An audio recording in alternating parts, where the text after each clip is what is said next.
Okay, good evening. Welcome to the August 14th Palmer Town Council meeting. Would everyone please rise for the Pledge of Allegiance? I pledge allegiance to the flag of the United States of America and to the republic for which it stands, one nation, under God, indivisible, with liberty and justice for all.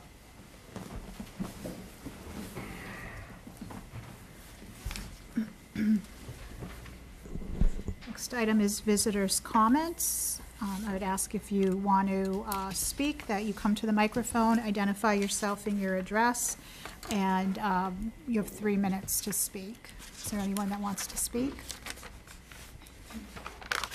Anna? So my name is Rachel Carney. I'm the new principal assessor, so I just wanted to stop in real quick and say hi and introduce myself and say I'm across the hall. If you have any questions, feel free to stop in. Welcome aboard. Yeah, Thank you. welcome. Thank you. All right. Nice meeting you. Have a good night.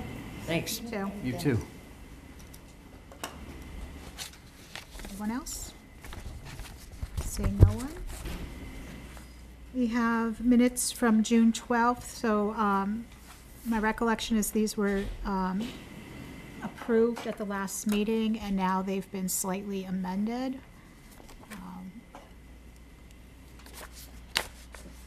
Just the 2 areas that were asterisked, correct? Mm-hmm. Motion to approve those minutes as amended. So moved. Motion by Phil, second by Jessica. All in favor? Aye. I'm abstaining. Okay, and I abstain, I was not there, so it's 3-2, 3-0-2.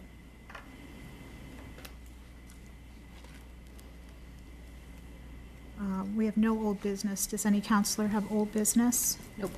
No. New business. First item is Council on Aging appointments. Mary Fife, Bonnie Aruth, and Victoria Randolph for terms to expire in 2026. Did you have anything on that, Ryan? Have a motion to approve those 3 names. So moved.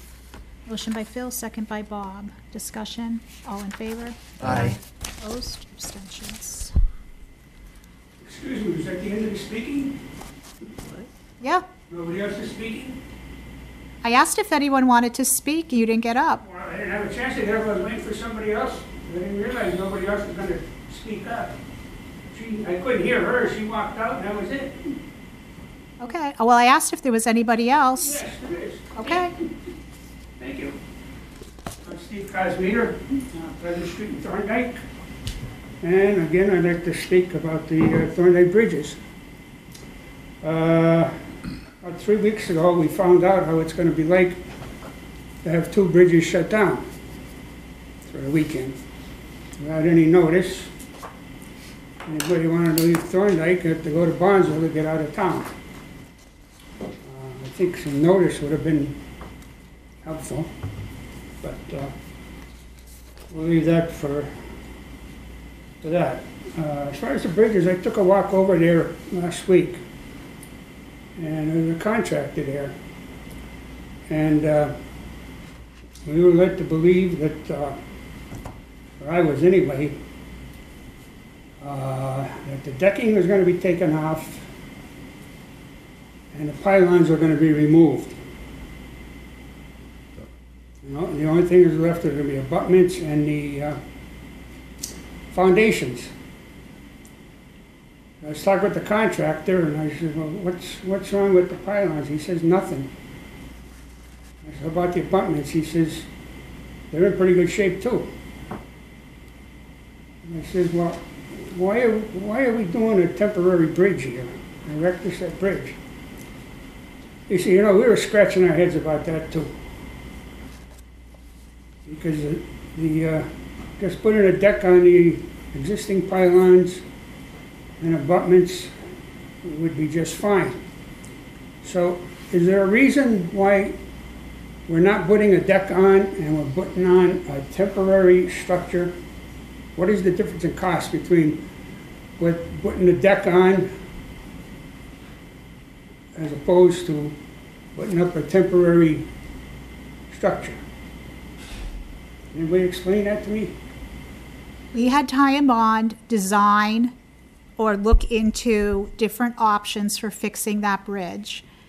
Full replacement of the bridge, the town could not afford.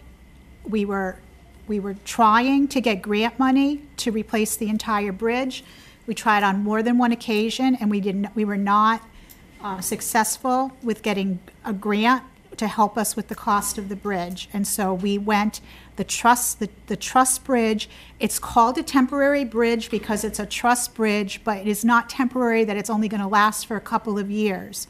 It can last over 10 years is what we've been told, and it's much more affordable for the town, but it's still expensive. And I think that people do not understand that the cost of a bridge is a lot of money. So as far as, we are trying to do what we can do, what we can afford to get that bridge opened. It was already closed too long while we attempted to get state funding. And unfortunately, the way the grant process works is you apply for something and then you find out if you get it, and then the opportunity to apply again doesn't come for an entire year. So that was the delay in taking action, because initially the council did want to replace the entire bridge. So we were replacing it with a truss bridge.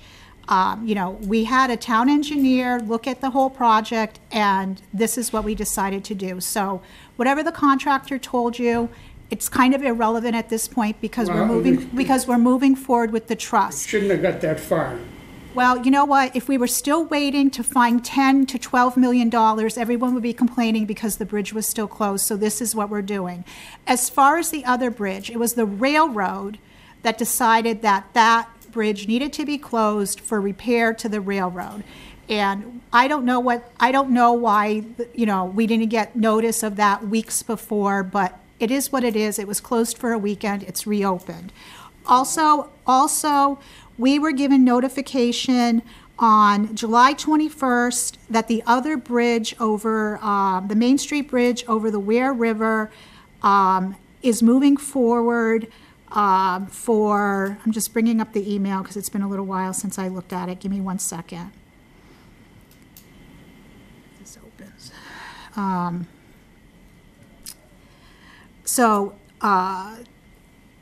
It has approved a bridge replacement project in Palmer, inviting that bridge, which is the other one that everyone thinks is the one that you're talking about that was closed for the railroad replacement.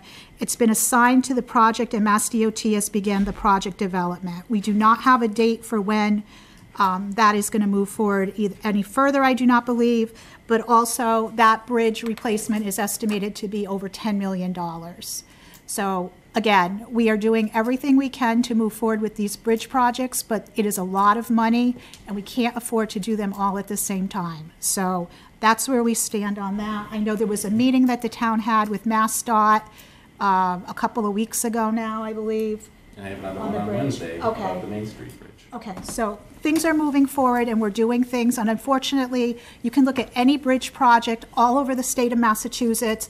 They all take forever. I've been driving over a bridge that took years for me to get from Palmer to Sturbridge to Brimfield, and now they're working on the other side, and that'll probably be 2 more years before it's fully complete. So, nothing that we are doing is any different than what's happening all over the state. And unfortunately, there are more bridges in this state that need to be repaired than money available, and probably even contractors available to do the job. So that's all the information I have for you on that. And Barb, if I could, the truss bridge actually, I know there's no one here to verify it, but it actually was, from my recollection, the lifespan of it is 30 years or better. And as you see, you go through rural Vermont, New Hampshire areas, they have them bridges that have been there hundreds of years. As far as whatever contractor you talk to, I would ask him what kind of engineering degree does he have. We did everything possible. No matter what this council has done, somebody ain't gonna like what we did. You know what? We can't please everybody. We're trying to get it open, and if that isn't to the satisfaction, if someone thinks that they're better at helping get stuff done, that by all means run for a seat. We constantly just get backlash that we're not doing what we can, and we are. You don't want to hear my reply to You that. know, so, Okay. well, Let's, you know. we're gonna move on. Did you have another I'm question? still dealing with this. You took $2.3 million out of the stabilization fund for this bridge, correct? Yes. Yes, okay. I don't know why. Because I don't remember, hesitation. I don't get paid to remember all the numbers. Oh, you're the boss. No, I'm You not. stir the drinks here. I am one of 7. Okay. Now, the state is giving another, you told me 3.2 million for that bridge. No, the state is the letter that The letter you showed President me. Barry just read. They are coming out to replace the Church Street Bridge. Yes, and they were, That's not going to cost, whatever, and Main Street, both of them. They are doing both bridges. We don't have any information on the Church Street Bridge. Yes, we do. It is on the tip. It's on the, I will send you the thing. It's on the project right above the Main Street But does Bridge. it really matter at this point? We're fixing the bridge. We've appropriated the money to do it. It's supposed to be done by the end of the year. And then we're gonna move from there. Most We're going people to, we're accept- going to work with the state, in my opinion. I am going to work very hard. I know Counselor Hebert feels the same way, that we do not believe that the state should spend more money on a bridge that we just replaced with a truss bridge. So I know that I plan to speak to our state senator and our state rep when we get to that point, if we ever get to that point. But in the meantime, the bridge is gonna open, people are gonna be able to use it, and hopefully, is that still scheduled to be by the end of, we believe, by the end of this calendar year? I would say at the end of this year, the truss bridge will be installed. Now, whether or not the deck to the truss bridge can be paved is still a moving target. If we can beat the asphalt plant closures in November, then it will get paved. If we can't, then it will get paved in the spring. well, at the beginning of this, we were told that this is gonna be a temporary bridge. And when the state came up with some money, the temporary bridge was gonna be moved to the Main Street Bridge. That's still the plan. But again, I what, don't know, if the state's giving you money for Main Street they and haven't Church given us, Street, that. Hold on, no. and you people are First of all, talking 20 years, hold on. I don't get it. okay, well, it hasn't been you're 20 just years. not listening. Okay, so we have noticed that they're going to start engineering work on the Main Street Bridge. That's it. That doesn't tell us when they're gonna start construction, okay? How much it'll cost. Well, if you go into the letter that we received and you look at the project number, it's well over $10 million. And that's $10 million today. And if that's 5 years from now, it's probably $15 million. However, the plan was that truss bridge is a type of bridge that it can be picked up. I don't know how they do it. I'm not an engineer, but it can be picked up and can be moved to another area. Again, as Counselor Hebert just said, if that bridge can last for 30 years, my opinion is that it doesn't make any sense for the state to then take that bridge, replace what we just put in. I believe that they should then go to the Main Street Bridge and fix that one. That's my opinion. And if I'm still a counselor when this happens, I'll voice my opinion. But nothing happens quickly, and that's the nature of bridge money, State, federal government. federal, everything. So, you know, again, the Church Street Bridge will open, as the town manager just said, it'll either be by the end of the year, if the project is done before the asphalt plants close. Unfortunately, if they close, which they usually close in November, depending on weather conditions, if we have to wait, then it's gonna be spring before, from what I'm hearing from him. So it'll just be, that's- it'll just be a metal deck for the winter and So, versus if it can, paved. yeah, so. That's all. Anyway, No big deal. that's where we stand on that. It'll So be there's nothing else that we can the help you Thorndike with. Singing I Bridge. understand you disagree, but this is what we're doing, this is how we're moving forward to get this done. Okay. Next question, this revolving account that you have set up. For what? I don't know, you put, what, $2 million in it from the stabilization fund, right? I'm not sure, told I don't know what you're talking about. At the last meeting, I thought you people transferred $2 million into the revolving account. No. No? No. You were at the last meeting, weren't you? No, it was the No, one he before wasn't. that. I came to the last one and I got cut short there by chairman, so, Yeah, no $2 million was transferred to any revolving account. no. No. Okay, well, how is this track being paid for?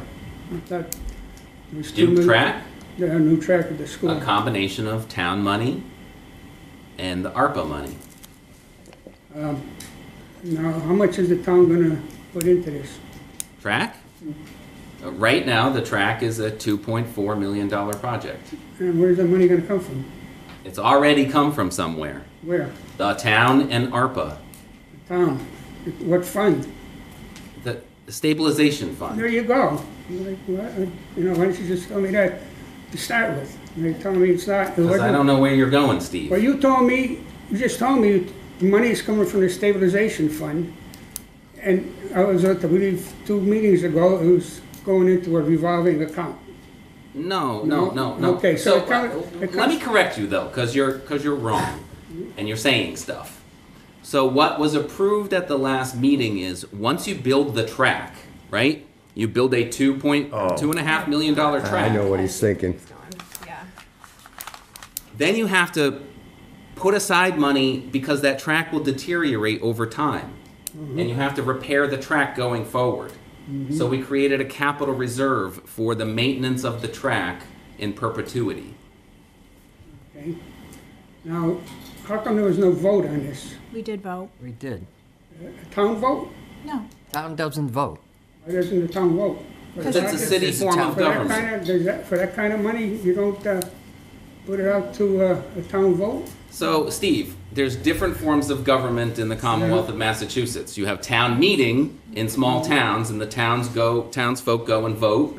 And then you have representative form of government, city form of government. These are the folks that were elected to represent the citizens of Palmer. Okay, So that's the equivalent of a town meeting vote. okay, so the town people don't actually get to vote on this. You people, if you people feel, Are you talking about the track? I don't even go there. No, you do not. Don't even go, because you know what? If you don't reach out to us, we vote how we think that the town would vote. And so if you just sit idly by and just want to come here every meeting and badger at us and don't reach out, you know where I live. You don't reach out to me. You know what? Shame on you. if I do, you wouldn't do anything anyway. The hell I wouldn't. So, Okay, anyway, so. Blowing look at- smoke up everyone's ass. Literally, you have 1 more minute because we have a very full agenda. and- I realize that. Okay. I You're with the realize wrong that. person here, It's but just that, some of this is in the shade. nothing's in the shade. The shade, Steve. Every meeting is a public meeting. Every agenda has the votes that we are going to be discussing or possibly taking. The track was in disrepair. The school, the kids at Palmer High School could not use that track. They could not have track meets at it. It had not been it had been maintained once, I believe, over all the years. It was in disrepair. It needed to be fixed. It couldn't have another Band-Aid put on it, and so we are fixing the drainage up there, something that should have been done years ago, and it's now being done. So there will be a track up there. We are spending money that we had set aside in reserves, which was the stabilization fund. We're using ARPA money, which is the federal money that the town received because of COVID, a portion of that. And then Matt Domnarski, his family, they raised money when his wife passed away. And that money, some of that money will be going to the town also. As far as the I believe it was $30,000 or $35,000 that we set aside for maintenance, one of the issues in this town forever is that we do not maintain things. And we are working very hard as a council to set money aside, and we know the life of a track is 10 years. And then work needs to be done. And we had estimates from, again, the engineer that told us what the estimated cost to make repairs to that track would be in 10 years, and that's what we're putting aside. And so every year, as part of the budget going forward, we will be putting aside $135,000, so when we get to year 10, we can fix the track, and then it will continue for another 10 years. So that's what we're doing, but do not sit here and say that we are doing things behind closed doors. Every vote we take is public, every meeting is posted, and you're at almost every meeting, so you most certainly know what we're doing. But I do have to shut you off now because you've exceeded your 3 minutes. I think I've been very fair to you, and we do need to move on. Okay, I'll save the rest for the next meeting. Thank you. Thank you. Next item, Tina Broman, Veterans Agent, and We didn't get to number one yet. Okay. What? Oh, One? yeah, We we did did. that. Yeah, we Oh, did. yeah, it was an hour ago, but yeah. And Amanda Day, mobile track. dental Lost services for veterans. Black Yes. hole there every meeting. Hello. Hi. For those of you who don't know me, I'm the Veteran Service Officer in town. I was excited to come here today. I asked to speak to you all because we have a wonderful person here who, her name is Amanda Day. She's a registered dental hygienist. She came to one of the ANVETS meeting probably back in March.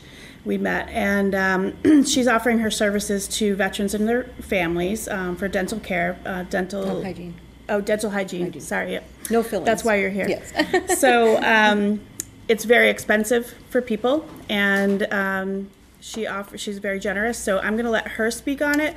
I did give you handouts so that you could follow along and you kind of know what she's talking about. But this is Amanda. Hi. Hi, Amanda. Thank you for having us. So as Tina said, I have portable equipment. I can do on-site dental cleanings. Offered my services to Tina and the veterans families, as Tina said, in the town of Palmer. I'm working with another town, and of course there is a fee for this, and we had discussed Chapter 115 and to provide services, which would be at a Mass Health rate for the veterans and their families. So for those of you who don't know, Chapter 115 is a subsidy program through the state. It's for low income, and so that's what she's talking about when she talks about the families that are receiving Chapter 115 through the town, is the low income families. Any questions? Any questions? So the facility we're going to use is the ANVETS this time. Probably, you know, if it goes well and they keep us, you know, welcome us there. All she needs is like water. There's certain things that she needs to perform her services, and ANVETS checks off all the boxes.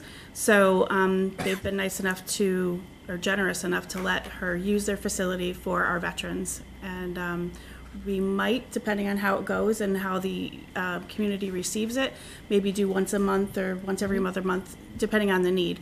She can only take six people because she wants to take her time and make sure that everybody gets a thorough examination or whatever they need, and then we'll move forward. So it's a first come, first serve. And I do have a dentist that I am signed with, or he is signed with me, for any emergencies, for any unforeseen mishaps, shall we say? Not that I'm expecting any. I've been a dental hygienist for 32 years, so I know my job. Recently, I did additional training to become, my title is a public health dental hygienist, and I completed that training. I do have licensure, I do have liability insurance, I do have CPR. Those were my requirements. Questions? So do we know, though, that the state's going to accept this under Chapter 115? Have you checked with them at all? It's through the Mass Health, and most of them receive the Mass Health, and then there's also a fee schedule that is really scaled back for private pay. Okay. So it's just when we say Chapter 115, it's really the people who are eligible for Chapter 115. And then for dental, Chapter 115, people who are eligible, we do have dental codes that we put in, so they will accept it. They will accept the dental codes we put in. There's cleaning, and then they pay a portion of it. So yes, in answer to your question, yes, they will. Because it's a dental code, she is listed under a dentist, and she is a public health dental hygienist, so she is covered. Okay. So I just want to make sure I'm understanding. So when you do your monthly VS5 or whatever number it is, or Right. 7, Yeah. whichever number, you're going to submit that for the individual people. Correct. Yeah. And so, but does it have to be people that are already have been approved to receive benefits through the 115? Because I don't think you're limiting to it. are you? Because you have the private pay? Right. I can see private pay, which would also be the people who do not qualify for the Chapter 115 or Mass Health. Okay. And so there's a private Right. pay. I'm not trying to, I mean, I think it's a great program. I'm just trying to understand, like, how it would work, because if a veteran is already on your rolls where you're paying them benefits, right? If I'm understanding what you're saying is they would also receive dental if they went to this program, and then you would submit, so let's just say it was an $80 service. Right, You would whatever it is. submit $80 on your monthly report, and then we would down, in a year from now, we would get reimbursed 75% of the 80. Is that what we're looking to do? It kind of works that way. They wouldn't pay 100% of that $80. There's certain codes. It's like a medical coding, but it's their own. So it wouldn't be a complete $80 that they would be paying. So I guess what you're asking, the private pay people who are paying cash, that we're not submitting. Right, I So understand it that. would be the ones that are included in the Chapter 115, which it's already included. We already do that every day for people. So it's nothing really extra out of our pocket. It's giving them an avenue if they don't have a regular dentist. There's a lot of people that can't afford a regular dentist just to do these things. So we already have people that were paying $200, $300, $400 reimbursements for their health insurance that get the benefit of dental insurance, but these people may not want to pay, they don't know about it or whatever. It's going to be a lot about education as well. Right, I understand, I'm just trying to, so if a veteran isn't eligible for Chapter 115 benefits, then they're gonna be considered a self-pay at these rates. Correct. And then the town isn't involved at all. So you're gonna have a list of which people are actually already under Chapter 115 benefits, correct? Yes, so I'm going to do the registering, and so I'll know when someone reaches out to me once we, move past this and, we can put it out there. I'll have it all registered, so she'll know exactly who's coming ahead of time. This one's Chapter 115, this one's private pay.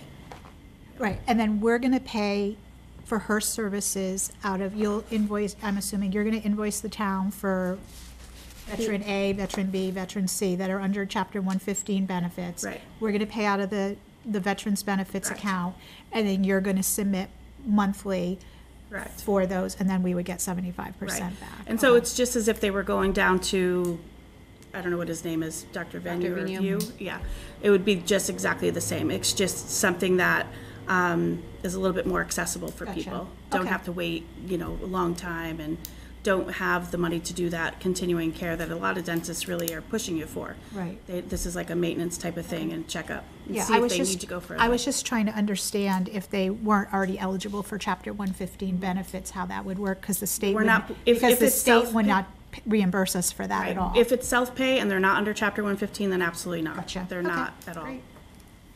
Sorry if I didn't make that clear. No, it's okay, I just want to understand. Okay, perfect. Anything Okay, else? Any other questions? thanks for, No, very thank you. good. Thank you. Thank you. Thank you for your time. Next on the agenda, Marlene Johnson, Council on Aging Director, and Becky Bash, Pioneer Valley Planning Commission Aging Dementia Friendly Palmer Community Assessment and Action Plan. Come on up. Do you want me to give my report first, Ryan? Sure. Because I was here for the report. No Okay, problem. And then Yep. Becky can talk? Mhm. Okay, great, thank you. Hi, everyone. Hi. Nice to Hi, see Marlene. everyone. I did a fiscal period ending, last fiscal period of how many seniors we served. In transportation, we provided 4,195 rides. We had 8,773 sign-ins. We served 1,884 seniors with different types of programs that we have, whether it was brown bag, our vegetable stand, meeting with our outreach coordinator, going on trips and stuff of that nature. We served 3,085 meals, and we had 425 volunteer driver rides for last fiscal period. So we're kind of coming up to where we were when we closed in 2020 in March for COVID. We're coming back with our numbers. And that's pretty much about it. That's it.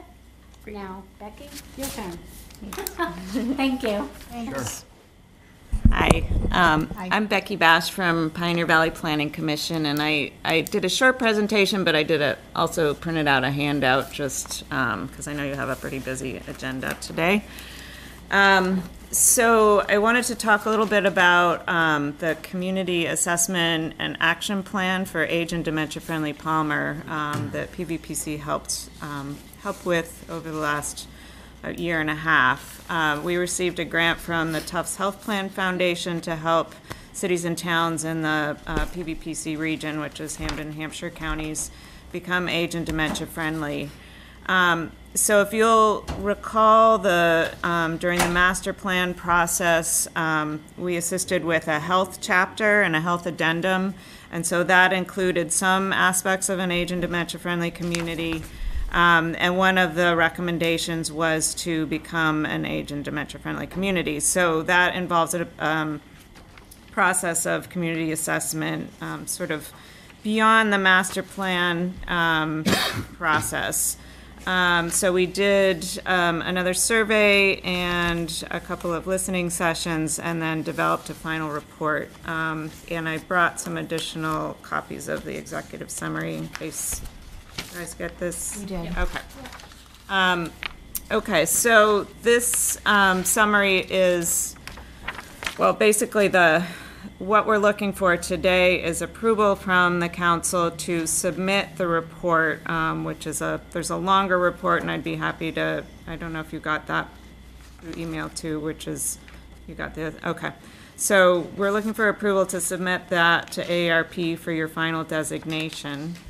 We're also looking for approval to have an elected official sign a dementia-friendly pledge.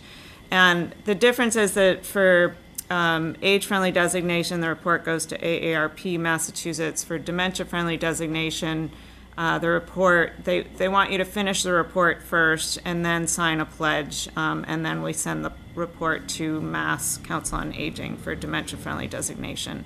And it has to be signed by one elected official and then a working group that pledges to carry that action plan forward. I just put in here the report is organized by the domains of an age and dementia-friendly community. A lot of this was covered in the master plan, so this report really fills in the gaps. So under housing, instead of really talking about housing development, we talk more about aging in place and services and programs that are needed to help people age in place. We also get into the social environment, including social inclusion, participation, civic participation, public safety, and communication and information.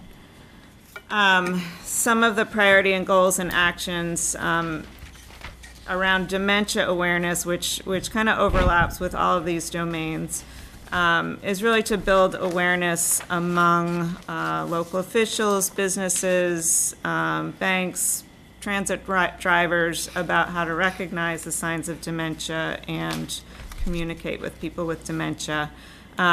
Reason being that it's estimated 1 in 3 people over the age of 85 will have some form of dementia at the end of their lives, and so it's becoming sort of a growing issue. So that's the report. We're also working on applying for a regional age and dementia-friendly designation, and I'm not sure if I sent you the resolution on that, and if not, I can give it at a different meeting. Okay. So at some point, we're looking for approval from the town to just in support of a regional designation. And that just involves, we're working on a regional action plan, looking at ways that the communities can collaborate on various things like, trainings on how to recognize signs of dementia, transportation that might be more regional than local, and also looking at housing as a region too, because that's a pretty critical issue.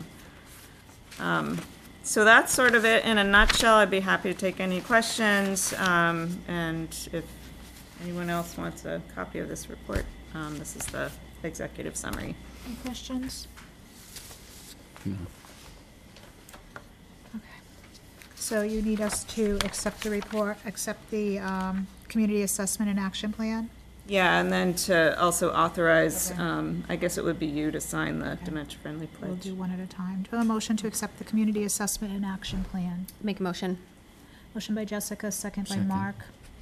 Discussion, all in favor? Aye. Aye. Okay, and then, you're gonna, a motion to authorize council president to sign the dementia-friendly pledge. Make a motion. Second. Motion by Mark. Second by Jessica, all in favor? Aye. Aye. Okay. All right, well, thank you. Thank you. Thank you.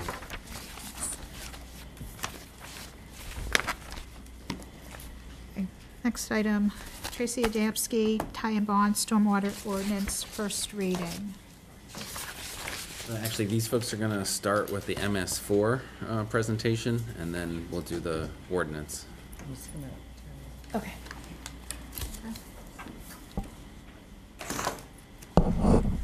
Hello. Hi.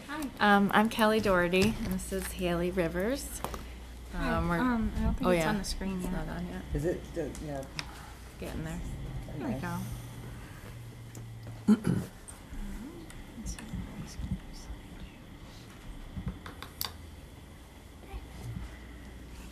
Okay, we're just gonna update you on your stormwater program. The purpose of this meeting is to provide you guys an update. We're just finishing permit year 5 and looking ahead to permit year 6 and going over what's been accomplished this year and what we are looking to do next year. And also solicit any feedback you might have as far as how the program's going, your involvement, anything like that. What is stormwater?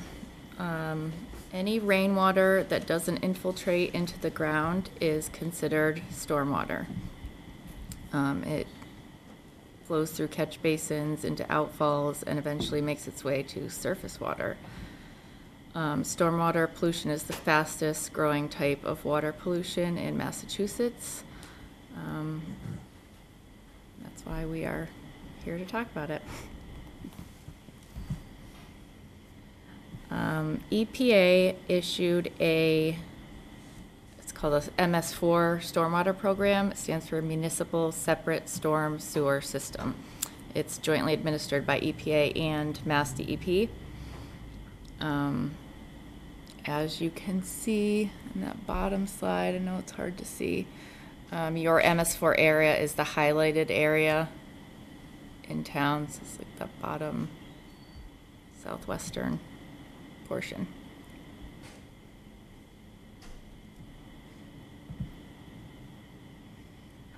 The notice of intent was submitted in October of 2018. And you received your authorization to discharge in April of 2019.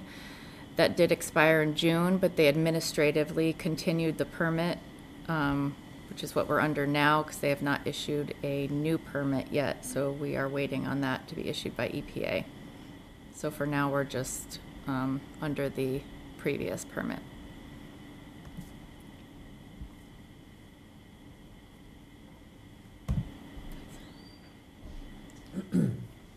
So essentially, Palmer's Stormwater Program, which is also referred to as an SWMP or SWIMP, it includes efforts such as public education and outreach. It includes public involvement and participation. It includes the IDDE program, which is the Illicit Discharge Detection and Elimination Program, the construction site stormwater runoff control, stormwater management and new development and redevelopment, and good housekeeping and pollution prevention. So, Palmer's permit year 5 stormwater management plan is currently in development. However, it covers the total maximum daily load, or TMDL, for the waters within town. So for Palmer specifically, there's a TMDL for nitrogen, and that is actually because of the Long Island Sound, because it is within the Connecticut River watershed, which then drains all the way to Long Island Sound. And so a lot of Palmer's efforts are about reducing the nitrogen load to those waters. And so for the first part of the program, you're going to be doing public education and outreach, and that includes annual messaging such as pet waste, grass clippings, leaf litter, trying to reduce the amount of nitrogen that the individual resident might be discharging into the stormwater system that then goes into the waters. A lot of the messaging comes from the Central Massachusetts Regional Stormwater Coalition and PVPC's Connecticut River Stormwater Committee. For your public involvement and participation, you have all of the details of your SWIMP available online for residents to see and read at their leisure. In addition, Palmer is continuing with their IGDE program in Permit Year 5. Last August and September, 40 catchment investigations took place during dry weather conditions. There was no evidence of illicit discharges identified, and fieldwork should be expected to continue in future permit years until every single catchment has been screened. In addition, Palmer is in the process of revising its stormwater ordinance, and this is to meet the additional requirements of the 2016 small MS4 general permit. And this is going to include essentially new requirements for any kind of project in town to try to reduce the pollutants that are going into the town's stormwater system. And so those are currently in development and essentially will continue in future permit years.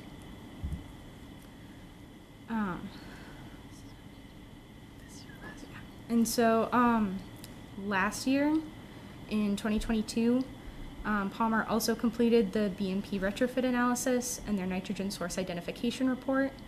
And the purpose of this was essentially to do a desktop analysis of the town's catchments and stormwater system to try to identify areas with high nutrient loading so that future projects could potentially be targeted in those areas to reduce the pollutants going into runoff.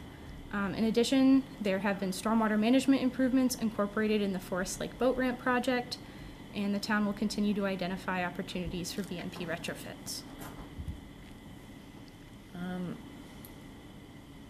So just continuing on, part of Permit Year 5, the good housekeeping and pollution prevention at town-owned properties. That includes catch basin cleaning, street sweeping, O&M for a program for municipal facilities and activities, you know, your transfer station and DPW yards. And I'm sure they're all practicing that.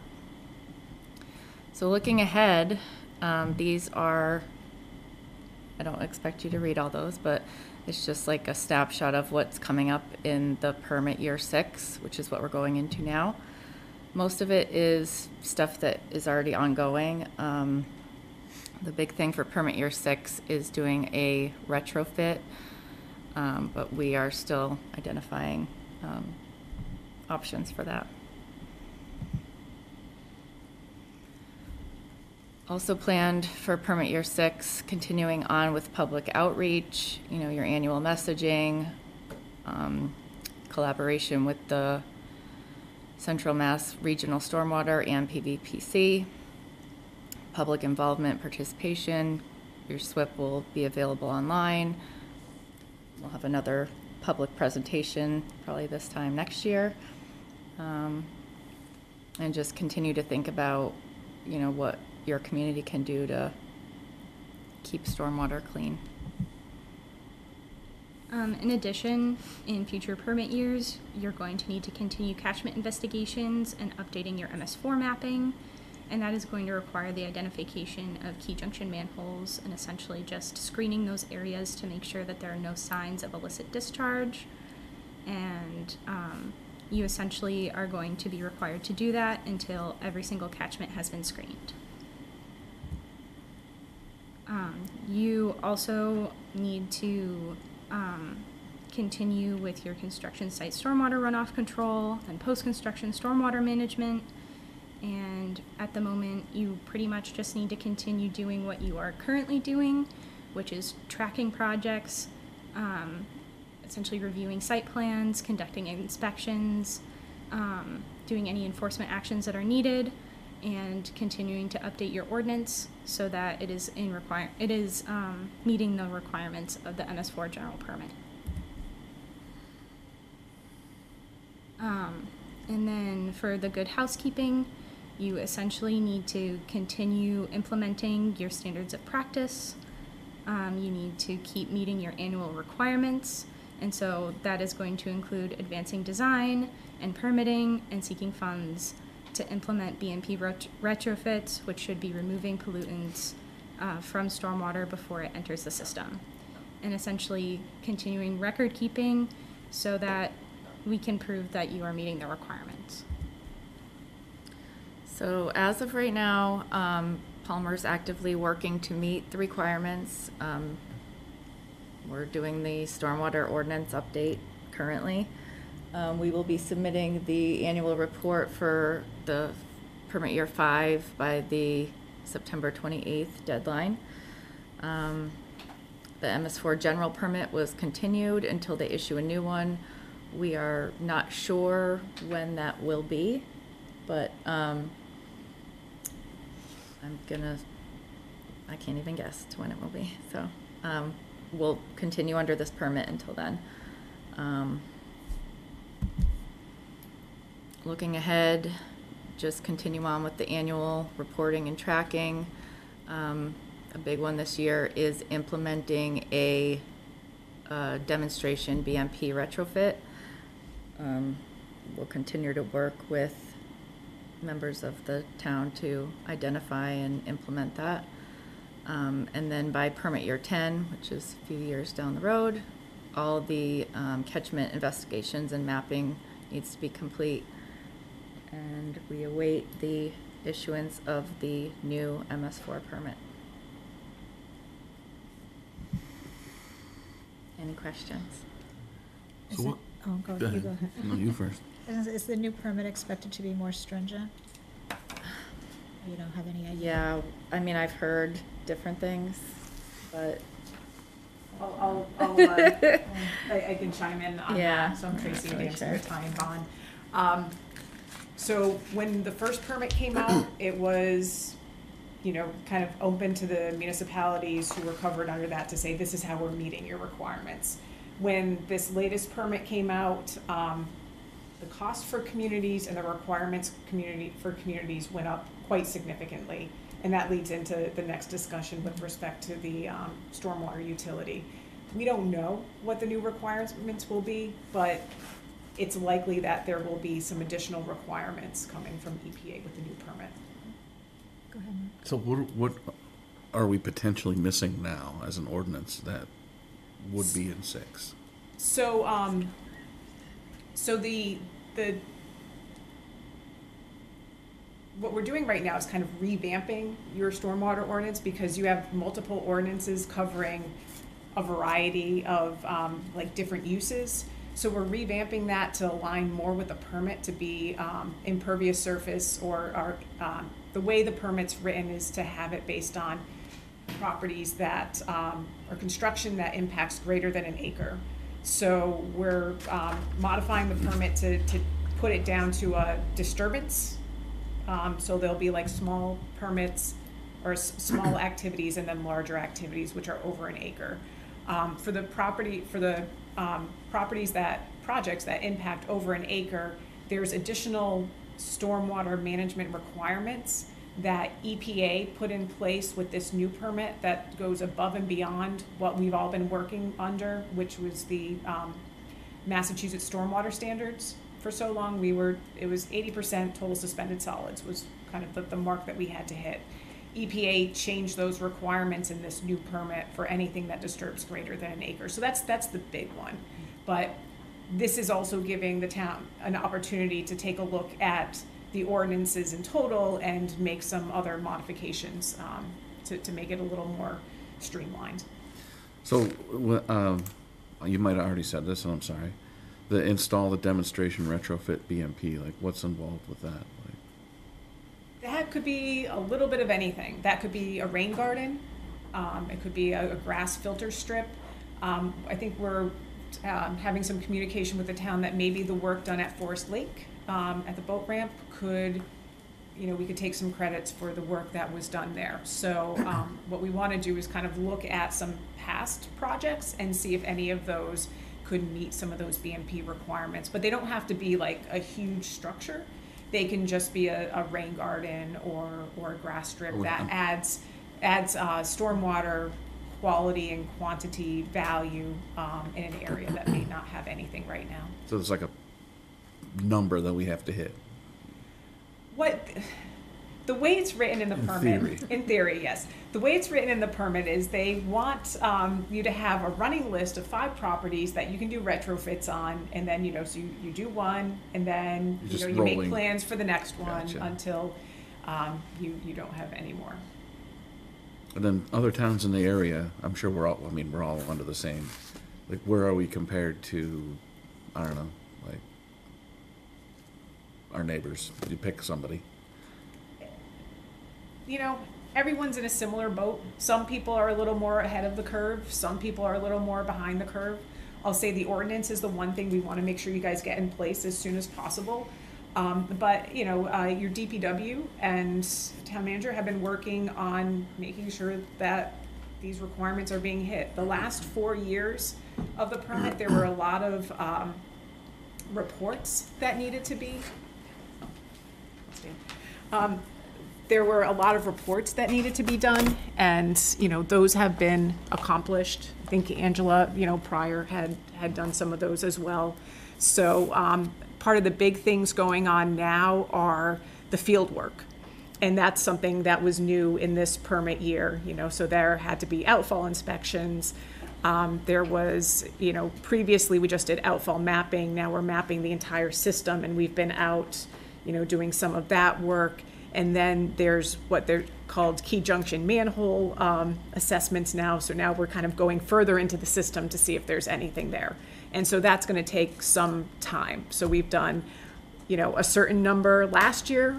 We have plans to do a certain number again this year, and that's just going to kind of keep continuing. Just really quickly, like one tidbit of like how we compare to our neighbors. So most of our neighboring communities have like at the most maybe a dozen outfalls. And most have like maybe single-digit outfalls. We have over 240 because we have 4 rivers. Yeah, so it's related to the number of rivers that converge into Palmer. Any other questions? Okay, you can go to the next part. All right, thank you. Thank you.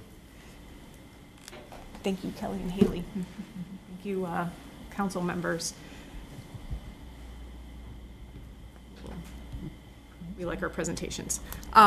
So now we're going to talk about the stormwater utility. So what Kelly and Haley just discussed were a lot of the requirements that have been placed on the town through the new MS4 permit. And again, we don't know where the next MS4 permit is going to go either, but either way, like the way this last permit was written, it was written with a 10-year timeline. So we're still within the timeline that was prepared for that permit. So I'm just going to go over real quick some information about stormwater infrastructure, why we care about impervious surfaces, costs, and then some options for funding. As Ryan noted, there's a fair amount of outfalls and stormwater infrastructure that is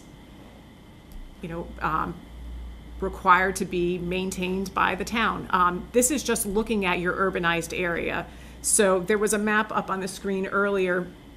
Your urbanized area isn't even the entirety of the town. It's, the majority of the developed area, kind of more or less in the western part of Palmer. So within that, you've got about 30 miles of drain pipe, over 200 outfalls, over 1,200 catch basins. So that's a lot of infrastructure that's out there to be maintained. And as the previous presentation showed, stormwater is also an issue when it comes to water quality. Way back when EPA targeted point sources from, industrial sites, whatever, and then realized that there was still a lot of pollution happening from our non-point sources. That's where stormwater comes in.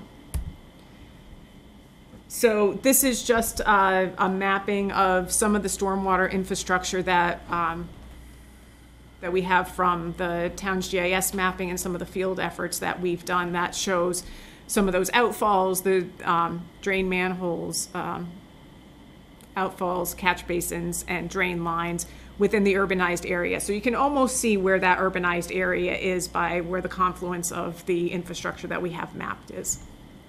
Which isn't to say that you don't have other stormwater infrastructure outside of that area, but under EPA's program, we're looking at the urbanized area.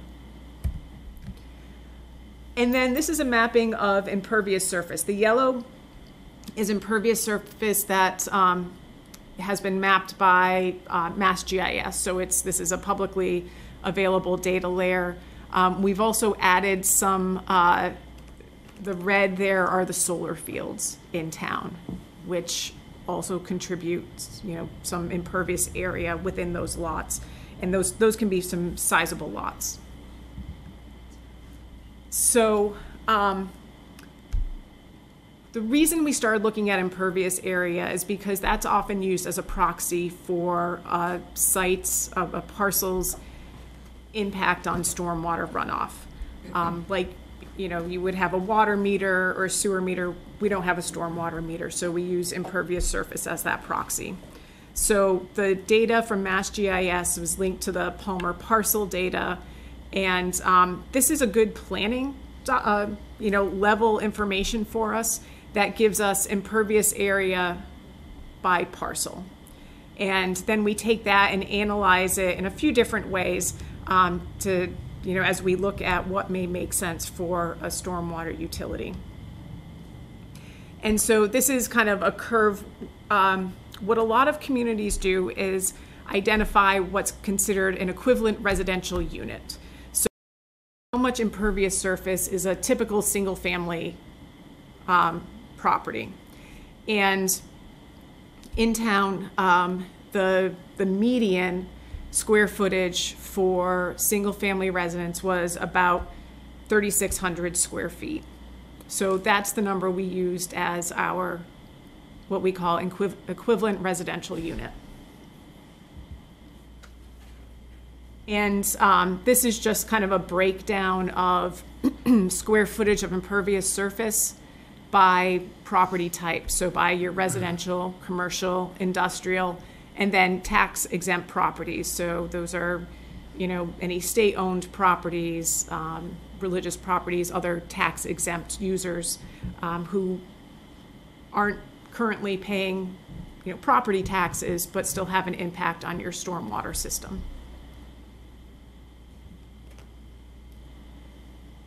So most people are, have gotten comfortable with utility fees for your water, for your wastewater, but there are significant stormwater management and operational costs as well. So just under the MS4 permit, there's the additional documentation and reporting costs. The outfall sampling and monitoring has a significant, cost for personnel as well as laboratory analysis, stormwater mapping. There's additional system maintenance that is put into place. There's requirements for street sweeping twice a year in the urbanized area, and an additional catch basin cleanings. So all of those are additional costs that the town has been bearing. And then there's ongoing operation and maintenance, so, you know, maintaining the existing structures that are out there. You know, if they fail or if they need, you know, repairs. So there's a number of potential funding. I say a number. There's limited funding sources. There's the general fund, which is where, you know, majority of, you know, this is coming from now. There's creating a stormwater utility or stormwater enterprise fund, which is a dedicated funding source, again, similar to what you would be paying for water or sewer. And I'll say 5 to 10 years ago, there was maybe half of the stormwater utilities across the nation. This has been something that has really picked up, especially in New England and Massachusetts, in the last 5 or so years with this new permit. There was probably a handful in Massachusetts a few years back, and now, you know, there's dozens. There's a number of communities who are going this option to establish a dedicated funding source for stormwater maintenance and operations. And I'm assuming that's because the state is contributing 0 to their mandate? You are correct. There's not funding. Just to get that out there.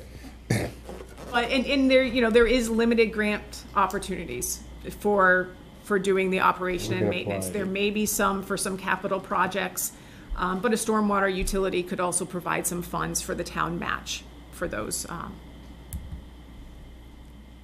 So the general idea of the stormwater utility, it's, you know, a charge based similar to water and wastewater utility, but it's based on impervious surface area, not consumption. Again, using that impervious surface as a proxy. It is more of an equitable approach based on the impervious surface, so based on the impact to the system.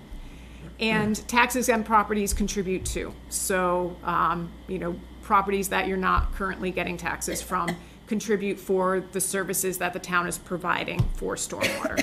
Does that include the Commonwealth of Mass? It does. Okay. So there's a couple options here. So working with town staff, we looked at an ERU option. So there's a flat rate for residential. So that means any single family residential property would pay just one fee. And there would be an ERU, so that equivalent residential unit basis for non-residential. So if there is a parcel that's, you know, a commercial property that's 36,550 square feet, they would be charged 10 times whatever your rate is, because it's 10 ERUs. So that's how the math works. So, you know, up here, there's, you know, just the first half where it's residential. If you have a small residential or you have a big residential, they would pay the same fee. If it's non-residential, then if you have a small parcel that's equivalent to like one resident, they would pay 1 ERU. If you have a larger area with impervious surface, they would pay, you know, that 5 times ERU, or whatever that happens to be. So it's roofs, sidewalks, and driveways. Is that what that is? Roofs, sidewalks, driveways, parking areas, anything impervious. So what we are looking at here, and let me fill in all of these, what we're talking about right now is having a flat fee for single-family residents, which, say single-family, we'll call them small family residents. So usually that's your 1, 2, and 3 family residences. And when we were doing the math, we included mobile homes in that as well. For your large residences, so you know, anything that's above 4 units, they would get a $36, a flat fee, $36 per year. And then for non-residential, it would be ERU based. So for non-residential, it would be based on the amount of impervious surface divided by that ERU number to get us the number of, ERUs that impervious surface equates to, and then we would multiply that by the $36 fee. So it'd be, for non-residential, it'd be $36 per ERU. So this gives you a bit of a breakdown in what the revenue would end up being. As you can see, there's almost 3,800 small resident properties. So at $15 of a flat rate, you're about $46,000. For the larger residentials, there's approximately 1,150 properties. So at $36, you're going to be about $41,500 for your revenue. And then for non-residential, there's almost 5,500 properties. So at the $36 in ERU, that's about just shy of $200,000. So that brings up a total revenue just shy of $300,000 for the town. And there's just a list here based on the impervious surface data that we have. Again, it's kind of planning level. If there's certain properties that we might want to take a closer look at, we can do that. But you can see where, the number, we have the impervious surface based on what we have from Mass GIS, then that equates to a certain number of ERUs, and that's the annual fees. So those are the top 10 annual fees that would be under this form of the utility.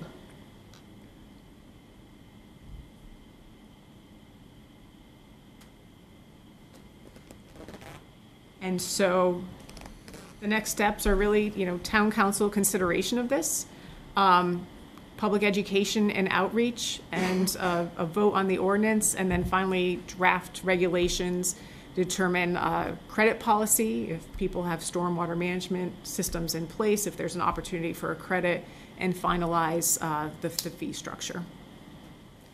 And that ends this presentation, and I guess I'm assuming there's going to be questions.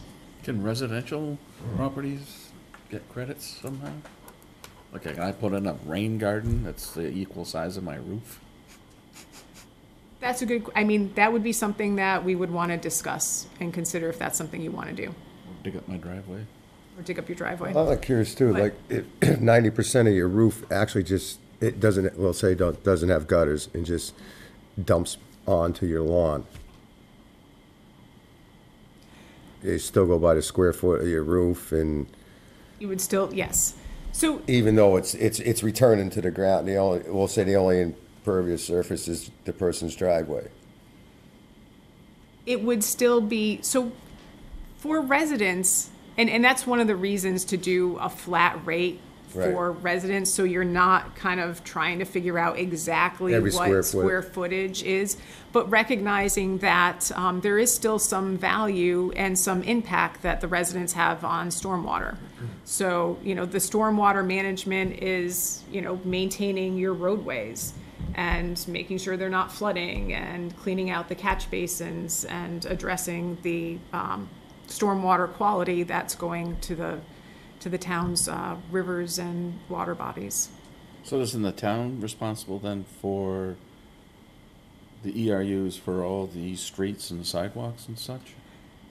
So we are not including the streets and as part of the overall impervious surface calculations. Is there a reason why not? Kind of redundant. Well, I mean- it gets a little complicated, and the town, you're paying yourself. I mean, it's. Right. They're charging you and you pay yourself back. The other question I had, I'm glancing up there, I noticed a place on Old Warren Road, gravel pit. Mhm. Now, I know there's no buildings or nothing on that, and I'm just curious how, like, we'll say a place a house up there that doesn't, whatever water comes off their roof or whatever just enters their ground, never makes it to the roads. How and why are they included into this? So the gravel pit may be one that we would want to discuss if you want to consider that. Hard packed gravel can often be as impervious or close to impervious as pavement. So that might be one property that, again, what we did was based on the best available data we have on Mass GIS. There may be some parcels that we want to take a closer look at and see, like, do we want to include the hard packed gravel as part of the impervious surface calculations? So we, there's still some I didn't know. I data think there was another refinement one on. I can't think of the other side of town towards Forest Lake. Was that Route 32? I think that gravel pit was included. The extreme sports there, I think, was another gravel area. Well, extreme sports, is that not the racetrack area, correct?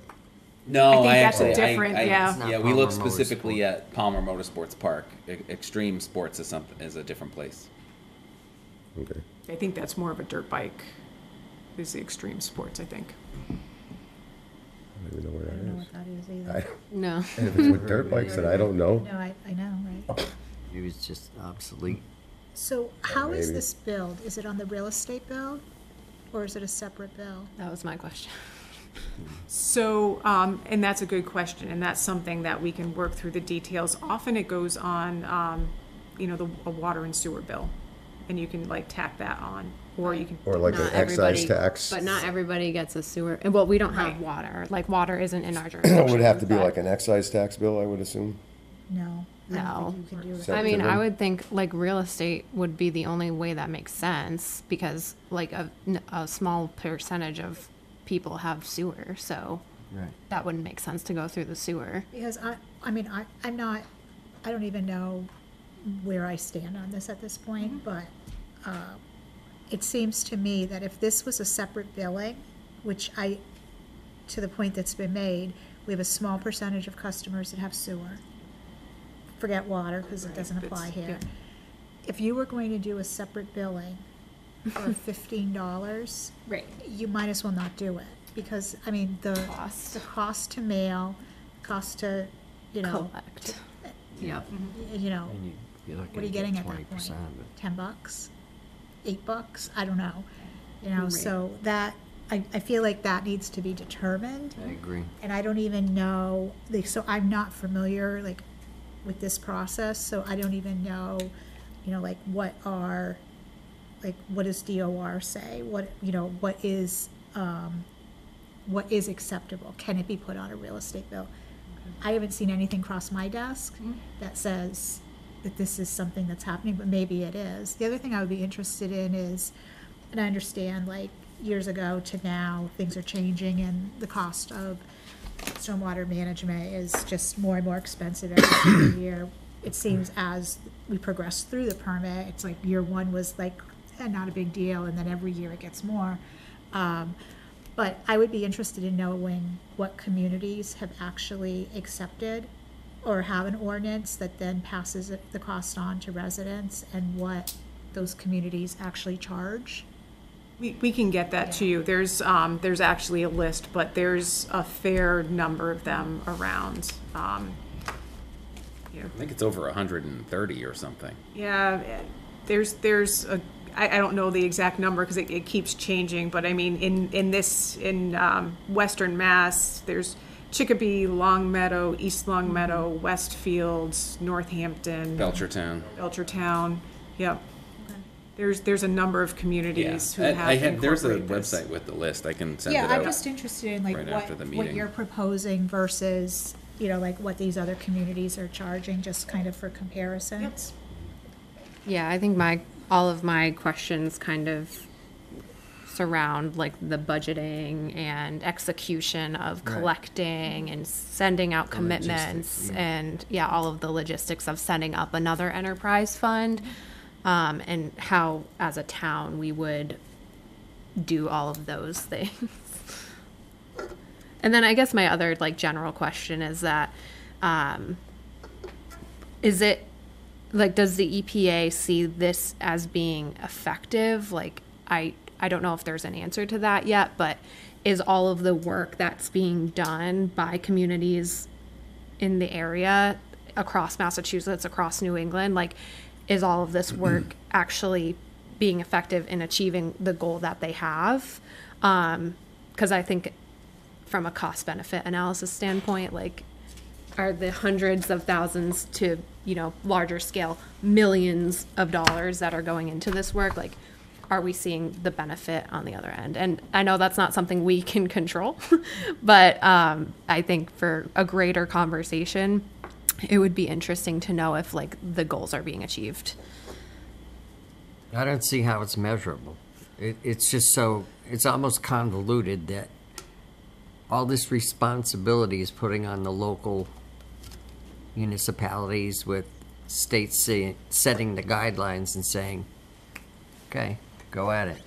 And then ultimately, to Phil's point, I think like everything else, at some level, the taxpayers are going to foot the bill for something. Honestly, it seems like none of us have any really control over. It's just a matter of what degree and how we're going to execute whatever this Title 6 or Permit 6 happens to be. We really don't have a choice. It's which hurts less, choice A or choice B, but it's coming either way.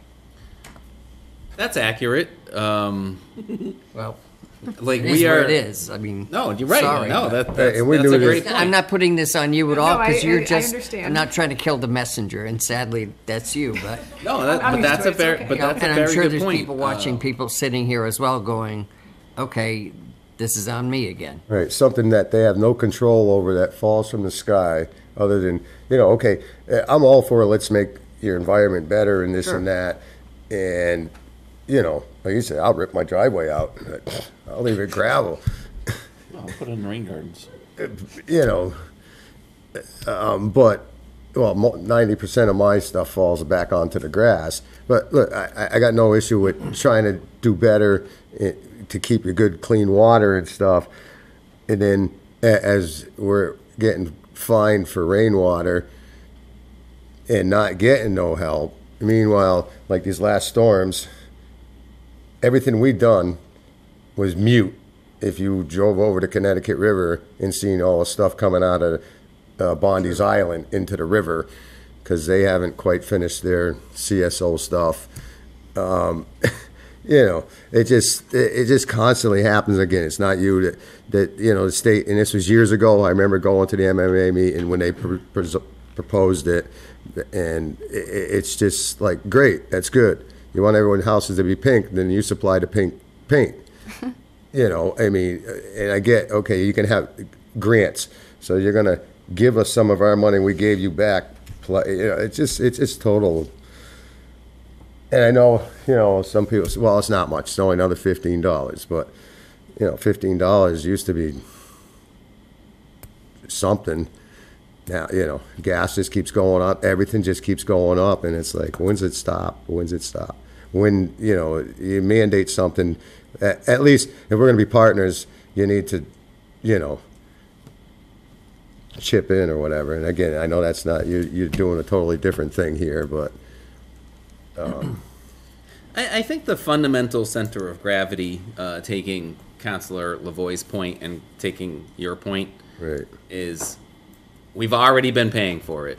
Every Right. other previous year, all those reports, all that MS4 stuff, it's in Right. the operational budget of the town. Awesome. The difference Keep it going.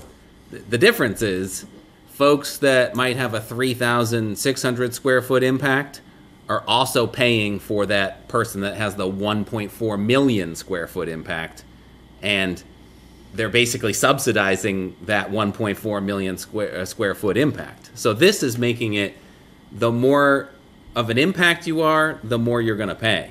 So it's actually making it equitable for the regular person, whereas right now everybody's paying full freight for everybody.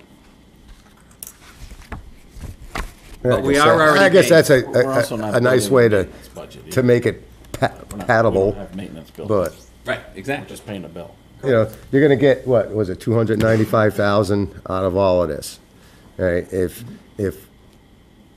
somehow, No, the town. we, the town, are gonna get that amount of money. Right, that the town budget, that already the taxes that we get cannot take care of that somehow, whatever, and what I'm getting at is, whatever cuts, I don't know, I'm not the banker here, whatever cuts, it's like, there's never no cuts on town or state side, it's always the little people, the hardworking person that has to make the cut to make their budget balance, and I guess the bottom line is the state needs to be screamed and hollered at. And you have incredibly valid points. I mean, so Proposition 2.5 came in, I believe, in 1983. Thank God. Either 1980 or 1983. Thank God.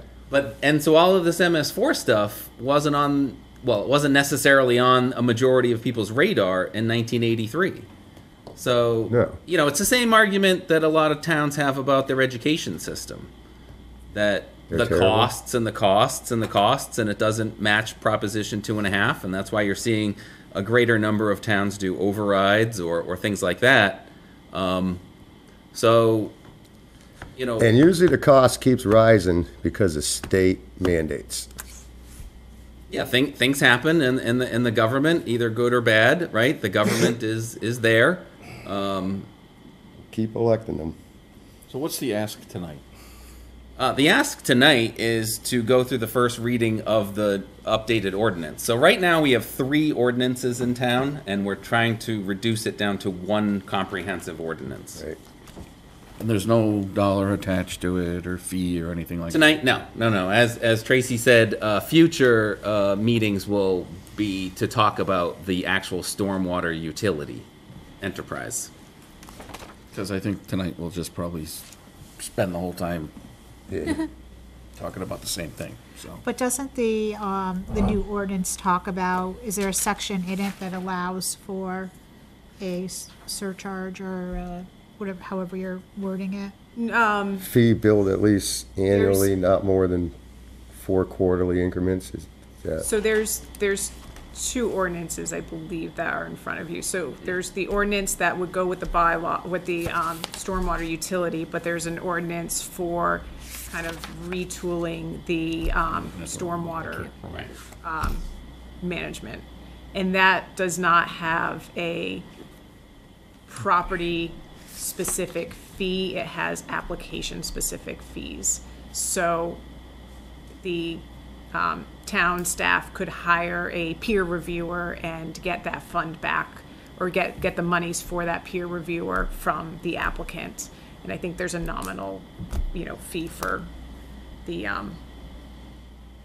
application itself.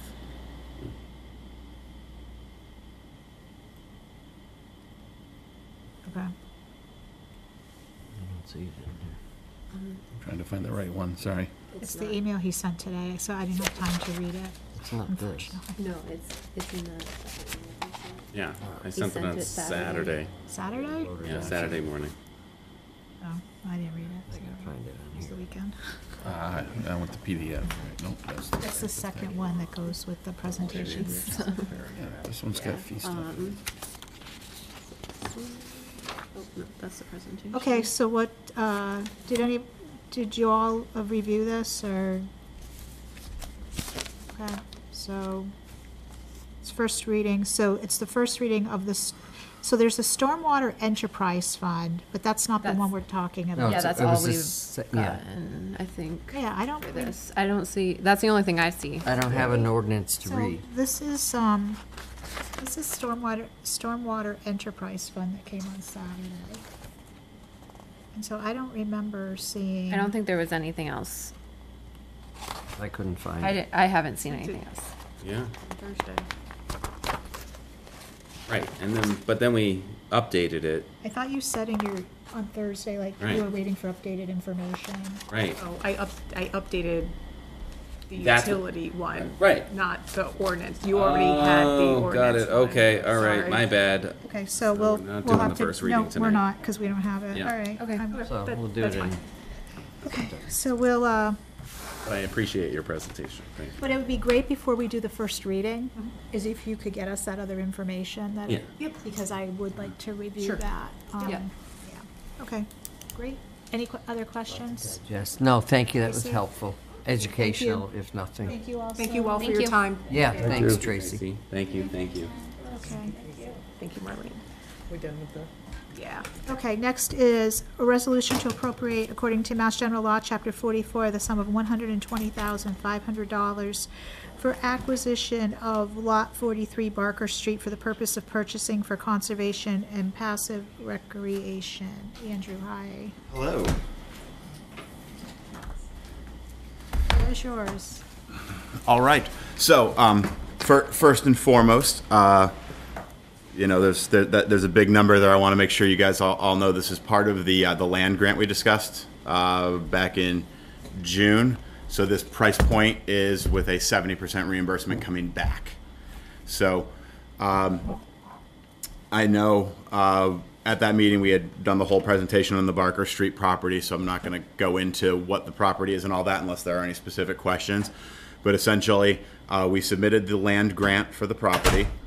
We had a site visit from somebody from the state, and they were very favorable towards it. Now, these grants have a scoring process, so obviously they couldn't give us any sort of indication about whether we were, you know, where we would fall necessarily in the score, but it looks promising.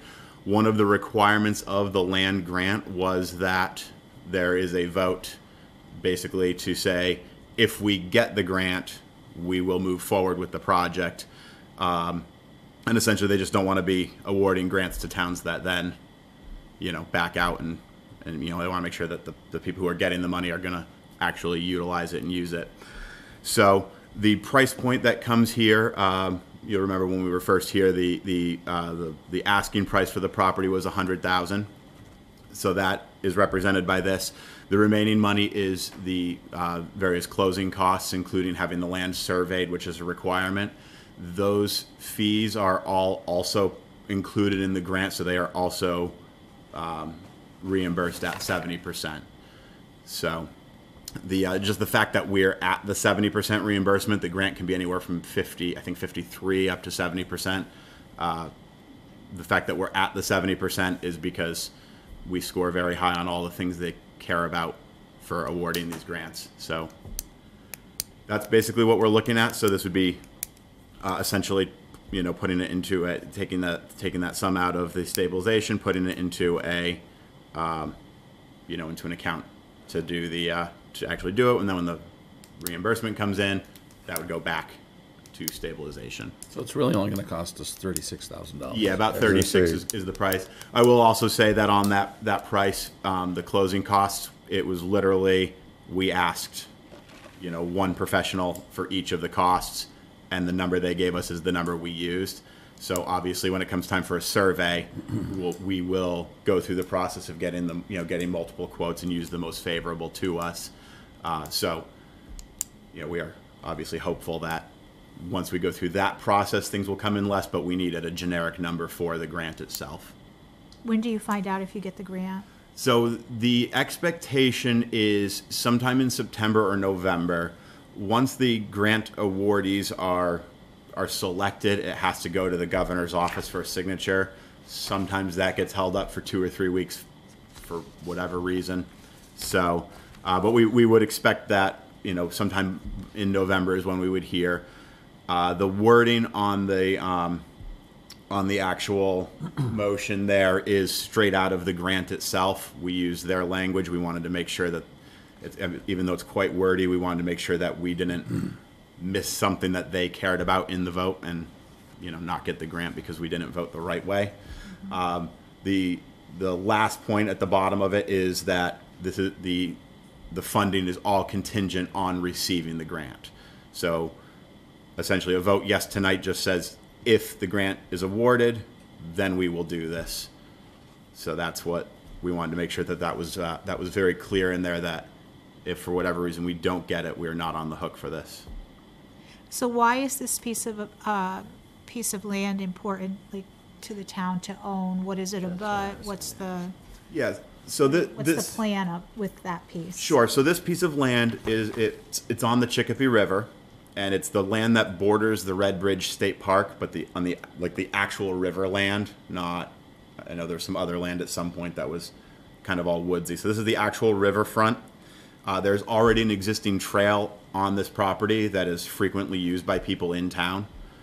There's a beach that people go down to. There's kind of the remnants of an old dam that people hang out at. So in fact, when we were out there with the person from the state, there was a group of like high schoolers that were actually cleaning up trash on the trail. There was some people walking their dogs. We actually saw quite a few people on there. So again, it's a continuation of the Red Bridge State Park trail system. So once you get on this trail, you can walk through the Palmer portion, and then you can straight into, to the rest of the whole state park, which currently you can't get to from town without going on private property. So it opens up not only it's already a well-established trail. Used to be an old rail bed, so it's already in great shape. It's it's one of those deals for us. It's usable today. So if we do acquire this, what's the plan, I guess, going forward? So does it just stay there and exist, but now it's owned by us? Do we have a plan to maintain it, do anything to improve it? Yeah. And where are those funds coming out of? Yeah. So right off the bat, the primary for the continual maintenance. We have a fairly active trail club that we've reestablished. We actually had a work day at Madura today. Okay. So they would be the ones who would, between myself and conservation, we set up these work days. So it would be volunteers who would actually do the trail maintenance portion of it. As far as continued improvements go, the one thing we would be looking to do in the kind of the short term would be to put in a small gravel parking area. So nothing too big, nothing too fancy, just currently cars park on the road. And I know the police get complaints from the neighbors that people are parked on private property. And so there's plenty of space here. This actually abuts another piece of land that we own. So we actually have two potential points we could come in from to make a parking area. So that would be and we would be looking at a gravel parking area, partially for the stormwater, and we'd be looking at probably putting something like a rain garden sort of thing in there to handle that, where this is going to be part of this. The point of this is conservation and protecting the riverfront. Right. Okay. Thanks, Andrew. Mm-hmm. Any other questions? I remember there was a map a couple months back, right? Yeah. Yeah, there was a map, there was a video. Yeah. Right. Right. Okay. Yeah. The video is on the town's on the YouTube, town page, yeah. and it's also on the recreation YouTube. So you can review that. Okay. Any other questions? No? Okay, so go ahead, Bob. I don't think we need to read the whole thing. No, I'm just going to read the top. Trust me, time is short. Yeah. Town Council Agenda Administration, August 14th, 2023, Resolution Number 2024-01. The purpose is to approve the transfer of stabilization funds in the amount of $120,500 to be reimbursed at 70% by the Land Grant Program for the purpose of purchasing Lot 43 Barker Street. And I would just say, have our motion just say subject to. Subject to grant of the approval. grant. Yeah, yep. Okay, is that a motion, Bob? I'll make a motion. I'll second. Okay. All in favor? Aye. Opposed? Abstentions? Okay, thank you. And just, so, I think it was Mark that mentioned it, so people know, out of that 120, you're gonna end up getting 84 roughly back, Yes. And if we don't get the grant, we won't go through It's a with the wash. purchase. Right. Yeah, if we don't get the grant, we could have a separate conversation if it's still worthwhile, but it's not something we're anticipating being an issue to begin with. So just keep us informed whether or not we get it or not. okay? Absolutely. Thank you, Andrew. Thank you. Okay, we are skipping over the loan authorization. And next is motion to petition the general court for a special act for 2 on-premise and 1 off-premise alcohol license. I'll make the motion. Okay, so should we, cancel out our vote from the last meeting? That was gonna be my question. Because we actually, I mean, we already voted on one, we should have just like voted a And separate Yeah, a separate one. morsel, Right. because we already have a established vote.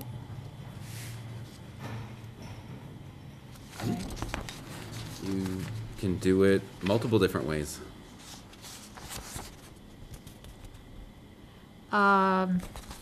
Okay, so what was the date of our last meeting when we did that? July, July 10th? July 10th. something like that. Okay, so,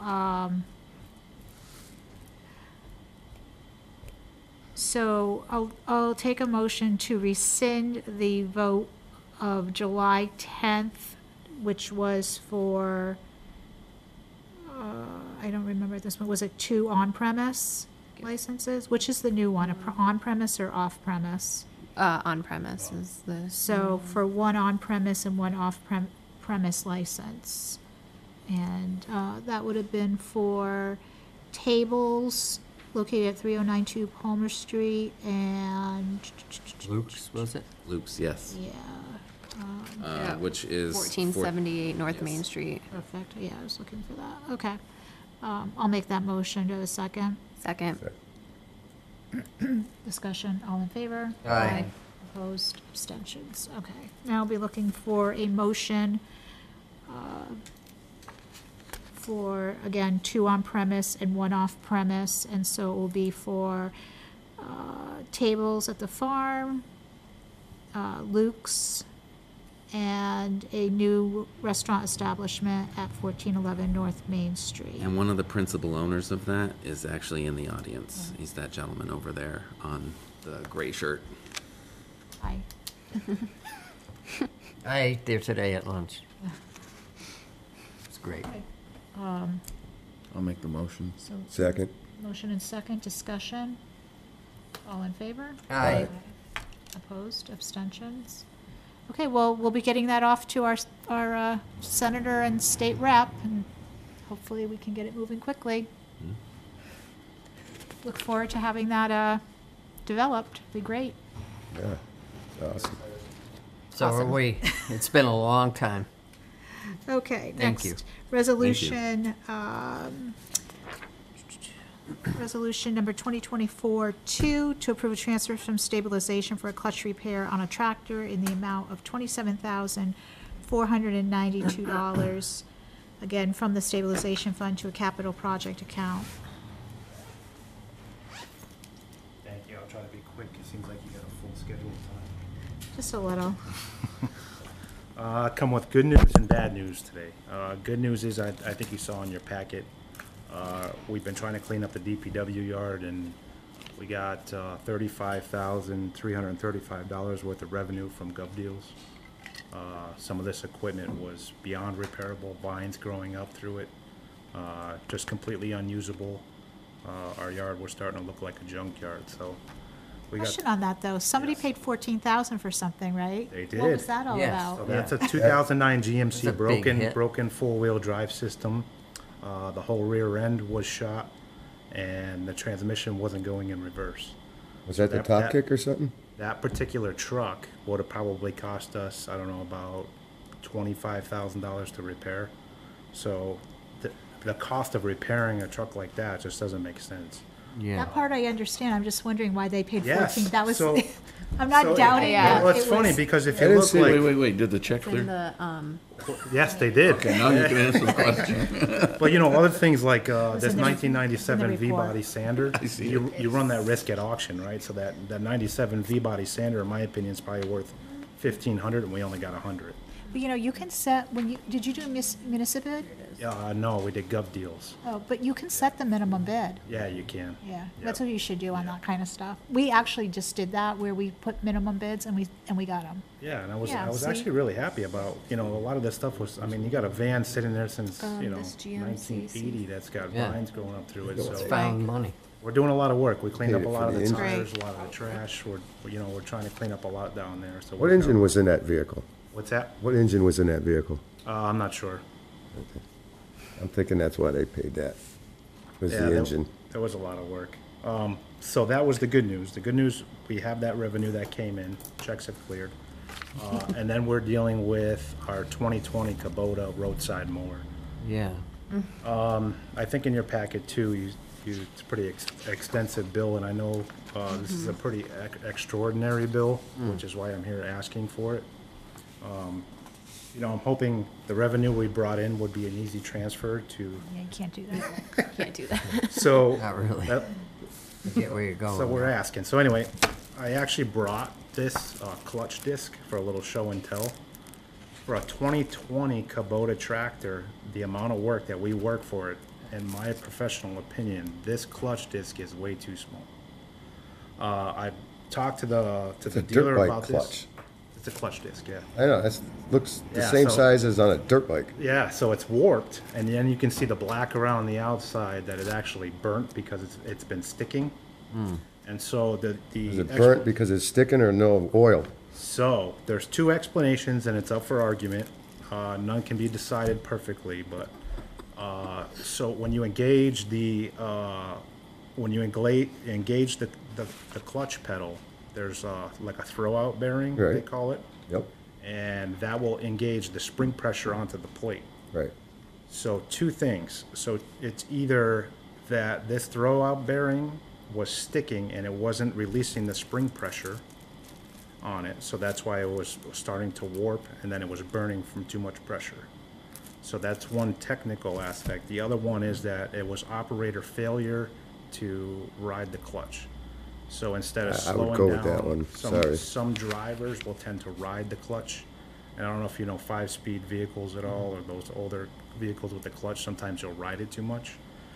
But unfortunately, there's no actual way to determine between the two. The biggest part that I'm upset about is that it is So 2020, Right. and it's 3 our years old. warranty ran out March this year. Of course it did. So a few months past our warranty, they had to completely split this whole machine, had to be completely dismantled to make this repair. And so we're left with a bill that we've got to pay. I'm also You're saying they split this thing? You guys didn't? Ahern split it, yeah. We actually do not have a certified mechanic right now. You know, try to split something in that much detail, there's no way that our shop would be able to do that. I'm So also- it was definitely oil in it? Yes. Okay, so it wasn't due to lack of oil. So the only other way that thing is sticking is somebody is definitely abusing it. It's either that or it was a I'll sticking tell you, throwout. I know them type of wet clutches and the abuse that they can take and can't take. So is the so we can't prove like exactly what the cause was. Right. But is there like an effort to educate the people who are Operators. using the equipment now to say like, hey, Once you let the clutch out, keep your foot off the clutch pedal. Yeah, for Right. sure. So Okay. we started discussions about possibly going into a lower gear, which would allow for less movement of the clutch pedal. So you just got to slow it down. But what I was going to finish is that I'm actually going to be talking to the manufacturer about a possible warranty, and they're going to provide me with a further explanation as to how something like this could happen. Right. There is still Try a and get possibility something out they of could it. Yeah. cover, even if it was like a 10%. Right. Right. But, you know, we can't bank on that right now, so. The warranty ran out in March, you said? Ran out in March. yeah, but if there's like evidence that it could have been their fault. It's got to be out of the norm, I would think, in It that is, short it of time. is. Especially for a wet clutch like that. Wet clutch system, Oh, they take an awesome abuse. not gonna solve it. And then no, also another part of the mower, we were actually out of the mower for an additional 2 weeks, because if you look on page 5, after they repaired our clutch, they put the whole mower back together, and after they put the mower back together, it didn't move. So they actually had to split the did whole see that, entire yeah. tractor again, and they found that, they found RTV silicone push-through ports from the front housing up main shaft and blocking ports for the clutch. They found that it was their error when they put it back together. A little crazy with RTV. They're actually not going to charge us the rental fee that we've had their rental for the last few weeks. Oh, that's somewhat of a bright side. Right? So,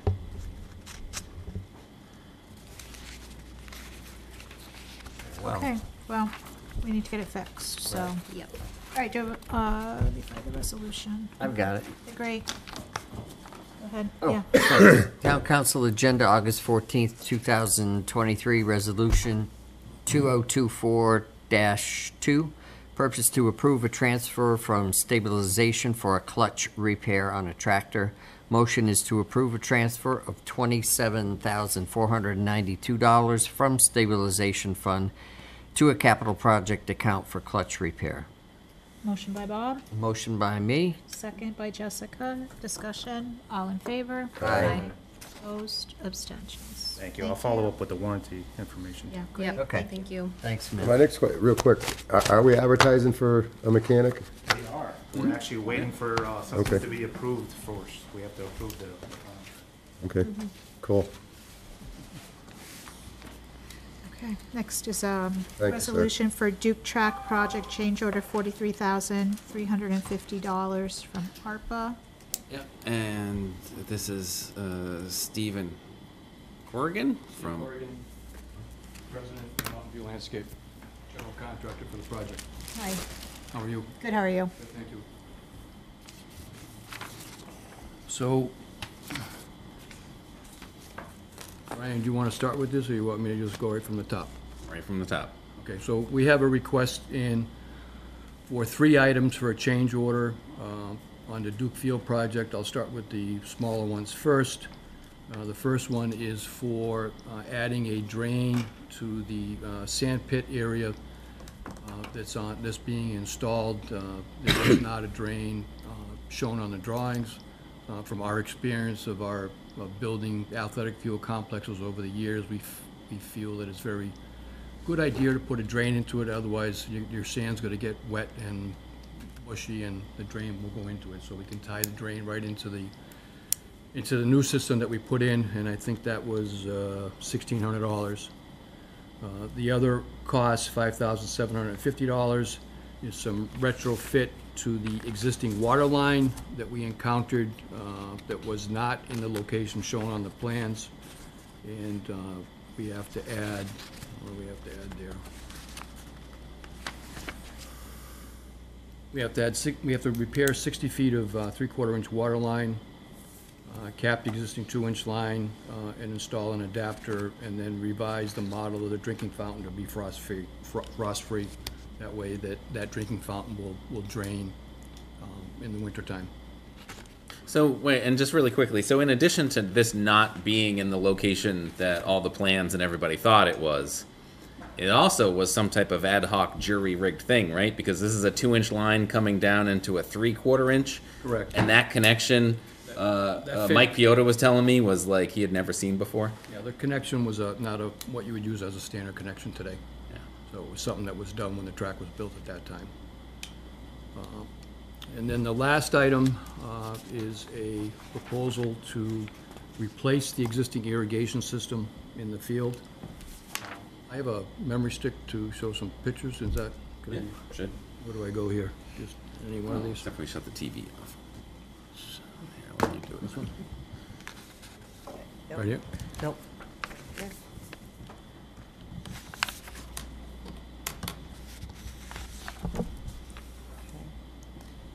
Okay. Warming up. And then, do you want to start at the top, or do you want? No, I'll just, I'll start here. See if it shows. Wasn't prepared for this.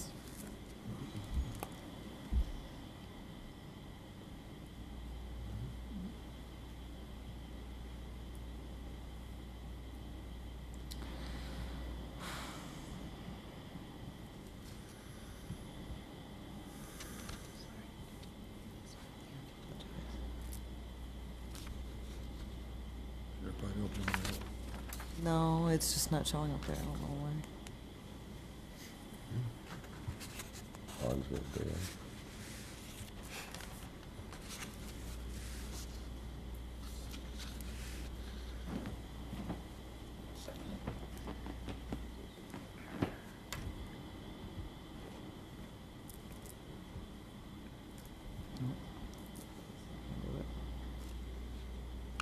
Well, I can verbalize some of this as we go Yeah. along. Sure.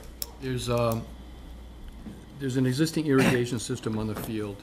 When we started construction, we asked the school department if they had any as-built plans for the irrigation, and there was no as-built plans for the irrigation. Anthony from the school department contacted the irrigation contractor that did the service on the system over the years, HydroPro, and they came out to the site and visited the site, and they pretty much told us that half the system didn't work and it was antiquated. There was 3 locations in the field that were shown on the drawings where there are what we call existing valve boxes, and in those valve boxes there's 3 or 4 electric valves in each one. Those valve boxes were right in line with all the new drainage that is going in on the it would be the far side where the slope is in that area.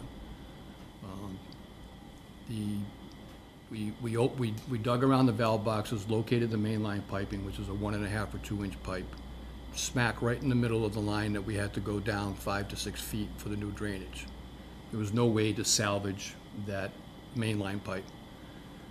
We cut the poly pipe that went from the valve boxes to what we call the lateral piping, which is the head, which would feed the heads that are in the field, and those are all still in place, but it's kind of like I'll be honest, it's a very antiquated spaghetti system. So we had a discussion, and we provided a new design and new pricing to put a new irrigation system in that we would attach to the water. We located the water line that comes up from the existing school, and that's still in place and intact, that we would attach to there and then put a complete new system in the field, designed and installed the way we typically do one today, with all PVC piping versus poly piping. You'd have all new electric valves going in along them, and you would have top of the line irrigation heads. This head actually has a stainless steel nozzle on it versus a plastic nozzle. You can see here on it. My hair to lawnmower. So, and the main line would run along the school property along that side there, and you would have straight shots to the heads, and you wouldn't have a spaghetti system, and it would be a lot easier to maintain in the future. So that's where the cost of the $36,000 came from.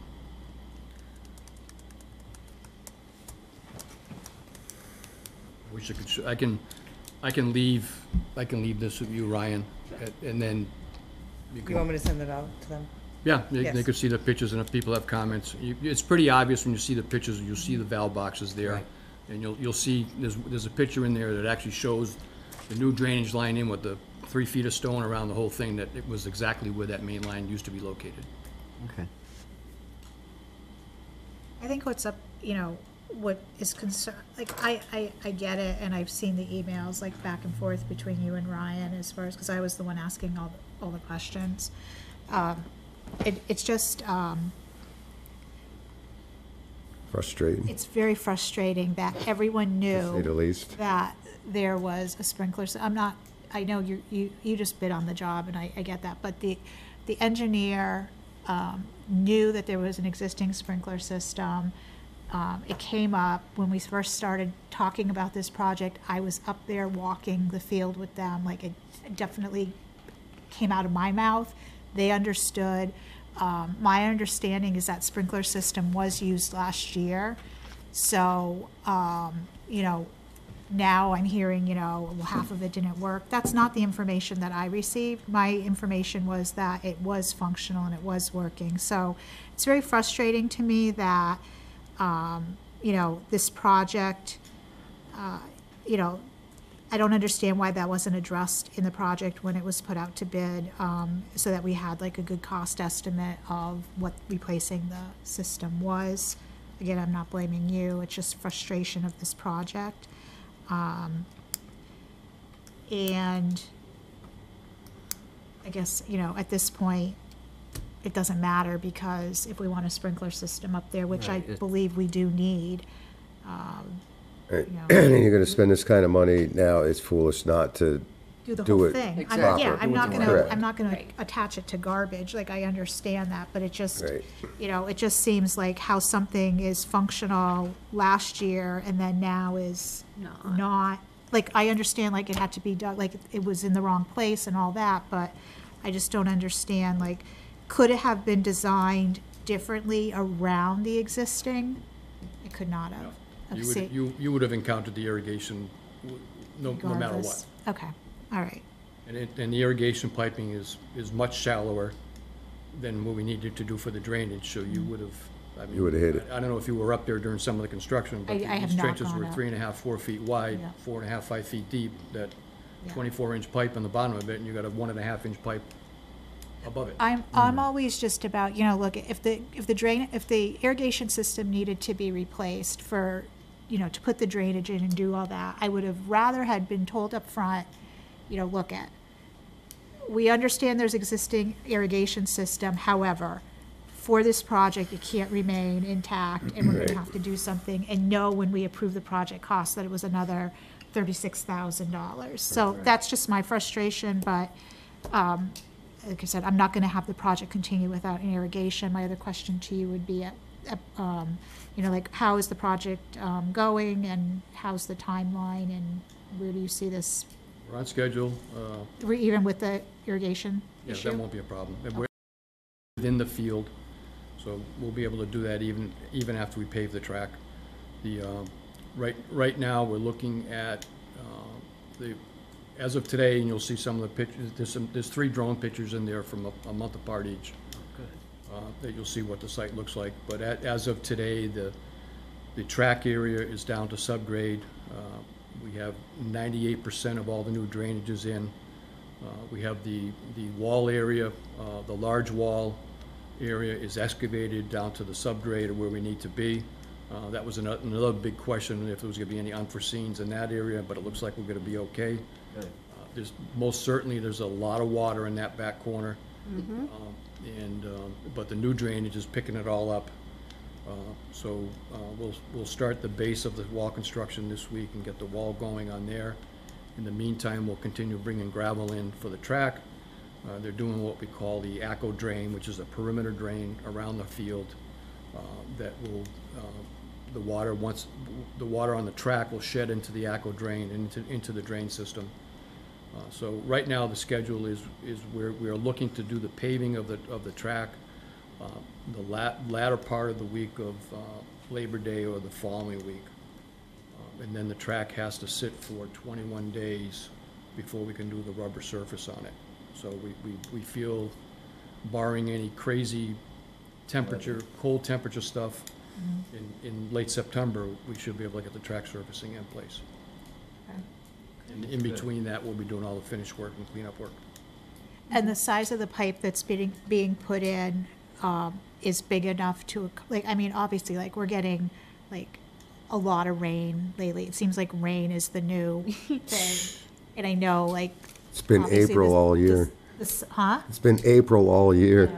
But the size of the pipe, like, that you're putting in, it'll accommodate, like, Pipe is 24-inch pipe. I was gonna say, I think I can fit inside the pipe. okay, just want to make sure, because I know that in some drainage place, like, for like culverts and stuff, that the piping is not big enough to handle.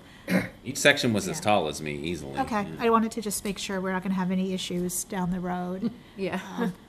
I believe the drainage was designed that in case you ever decide to do a synthetic turf field up in there at some point, that this system will accommodate, and you will. Because Okay, perfect.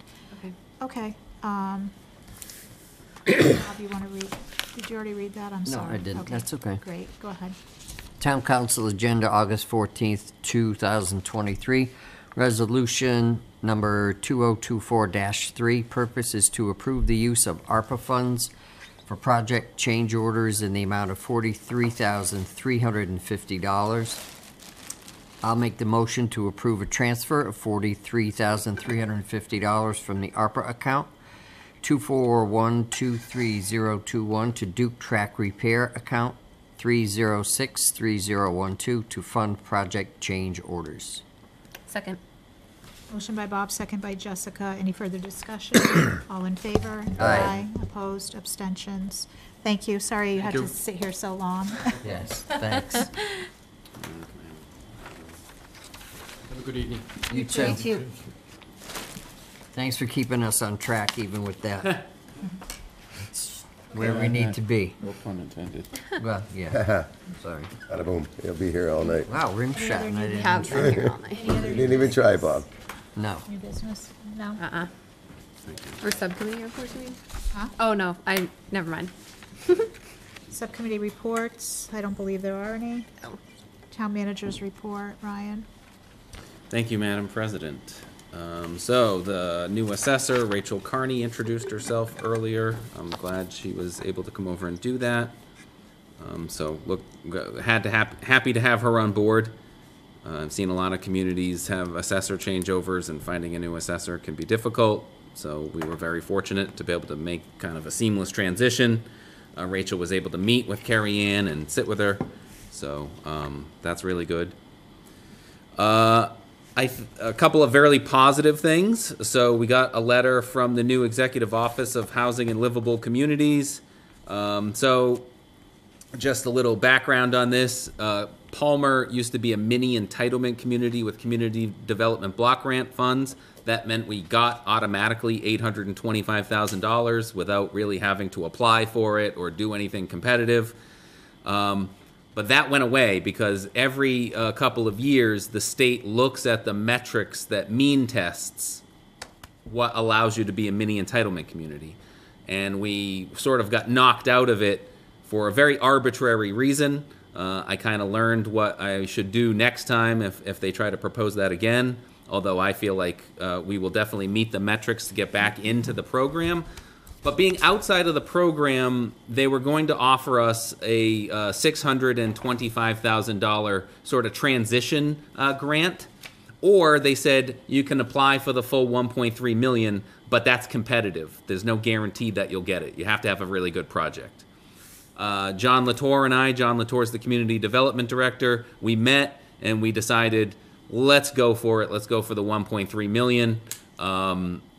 We applied for, so what you do in typically when you get community development block grant funds and you're working on a neighborhood, you stay within that neighborhood and you continue to fix everything until you feel like you've done as many upgrades and repairs as possible, and then you pick a new neighborhood to start over with the future year grants.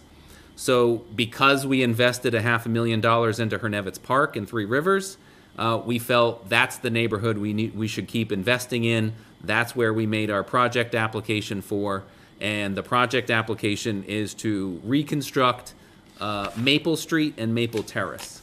So new water lines, new sidewalks, any underground utilities, and any streetscaping is what our plan is. So we had a series of public hearings.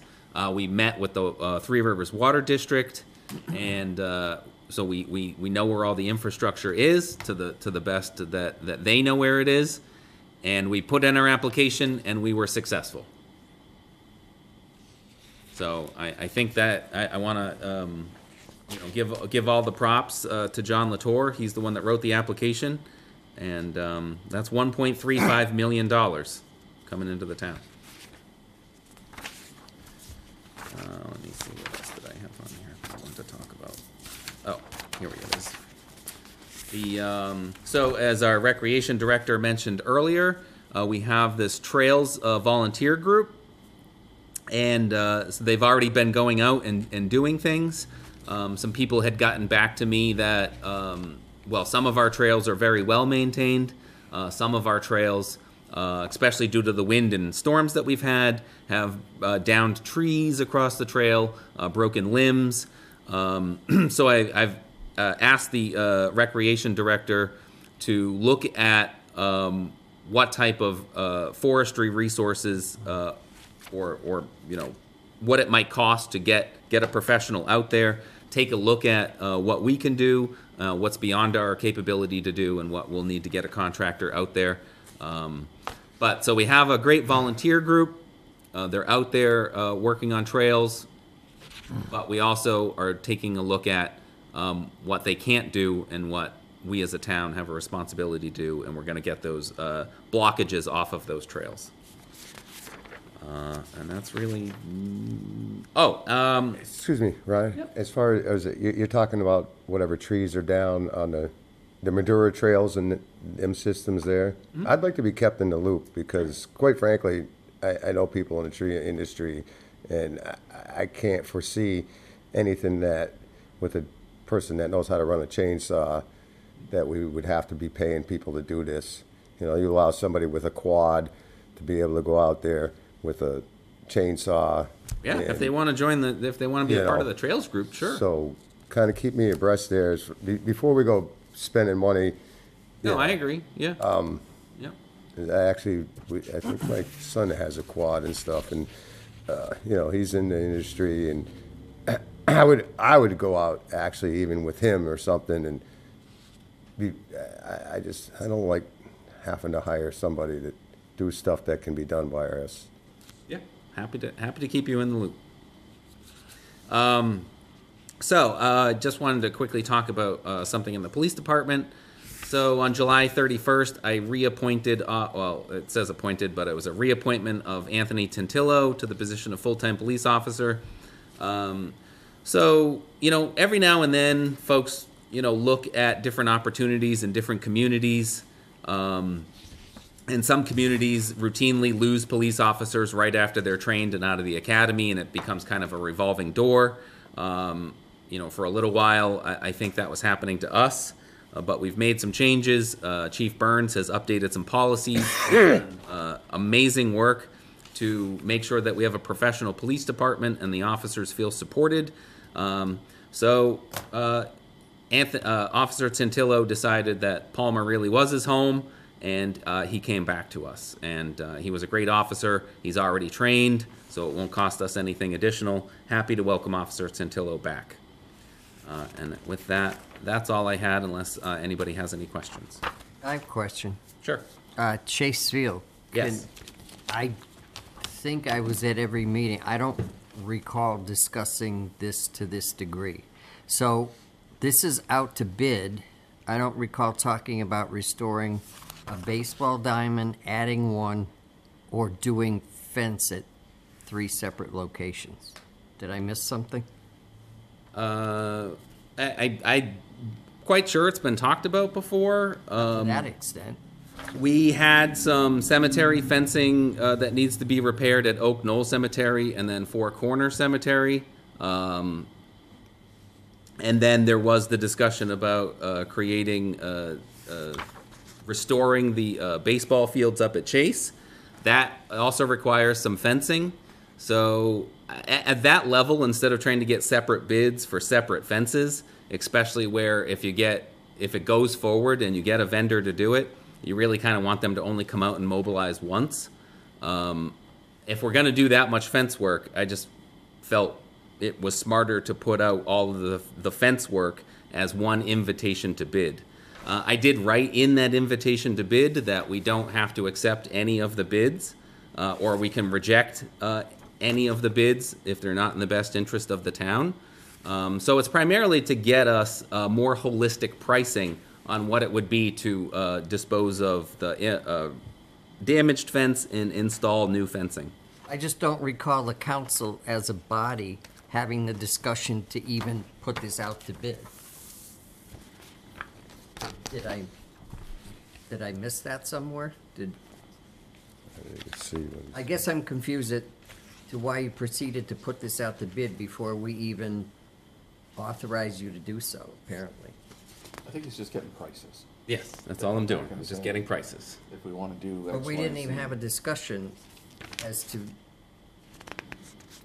adding a baseball diamond and refurbishing another one. Not saying that we're not going to. Yeah. But. So I guess I looked at it as if I came and said, I want to spend X number of dollars, I wouldn't know how to break that down. You know what I mean? Right, but So the Ryan's council getting- never discussed it as a council, as a body, is what I'm saying. No, I don't think it's been, we're doing X, Y, Z. I think it's, here's how much money we would cost if we were to proceed and do something like this. It hasn't been voted on. No, I know it hasn't even been brought up. Well, That's that's what my I'm saying. We point. never really talked about it. Well, I just think it's cart before the Yeah, horse. I That's, mean- it's a procedural. I mean, I was gonna ask the same question, basically. You know, the budget subcommittee talked about, the fencing at the cemetery, Four Right. Corner Cemetery. And we asked, it didn't move forward as part of the capital because we asked for additional information as to whether or not sections of that fence could be just repaired and not versus replaced. Yeah. And then, as far as the Chase Field, we had asked for a plan as to what was going to be done at Chase Field. During Budget Subcommittee, we were told there was no plan. Subsequent to that, we did find out that Counselor Kachi did have a plan, but we, right, well, a plan as Okay, far you're making my as point. a larger field, a smaller baseball field, and then a multipurpose field in the middle. And that in order to do that, some areas would have to have higher fence installed. But that also did not move forward because we were told that during Budget Subcommittee that some pricing was being put together for what that would cost. So I do agree that I don't understand why we would go the whole putting together an IFB for something that we haven't appropriated funds for. And the other thing, and I mean, I have shared this with Ryan, and it was shared with the Budget Subcommittee, is my concern regarding the fencing at Four Corners Cemetery is that, two-part. One, there's a lot of large limbs of trees, if you actually walk through the cemetery, that seem to either, I assume were thrown over the fence, because it just seems unlikely that they all just fell on top of each other Right, behind right, the fence. right. But maybe they did. But they all are very close to the fence line, and in some areas, I feel like the big tree limbs that are there are actually like pushing against and causing the fence to be impacted.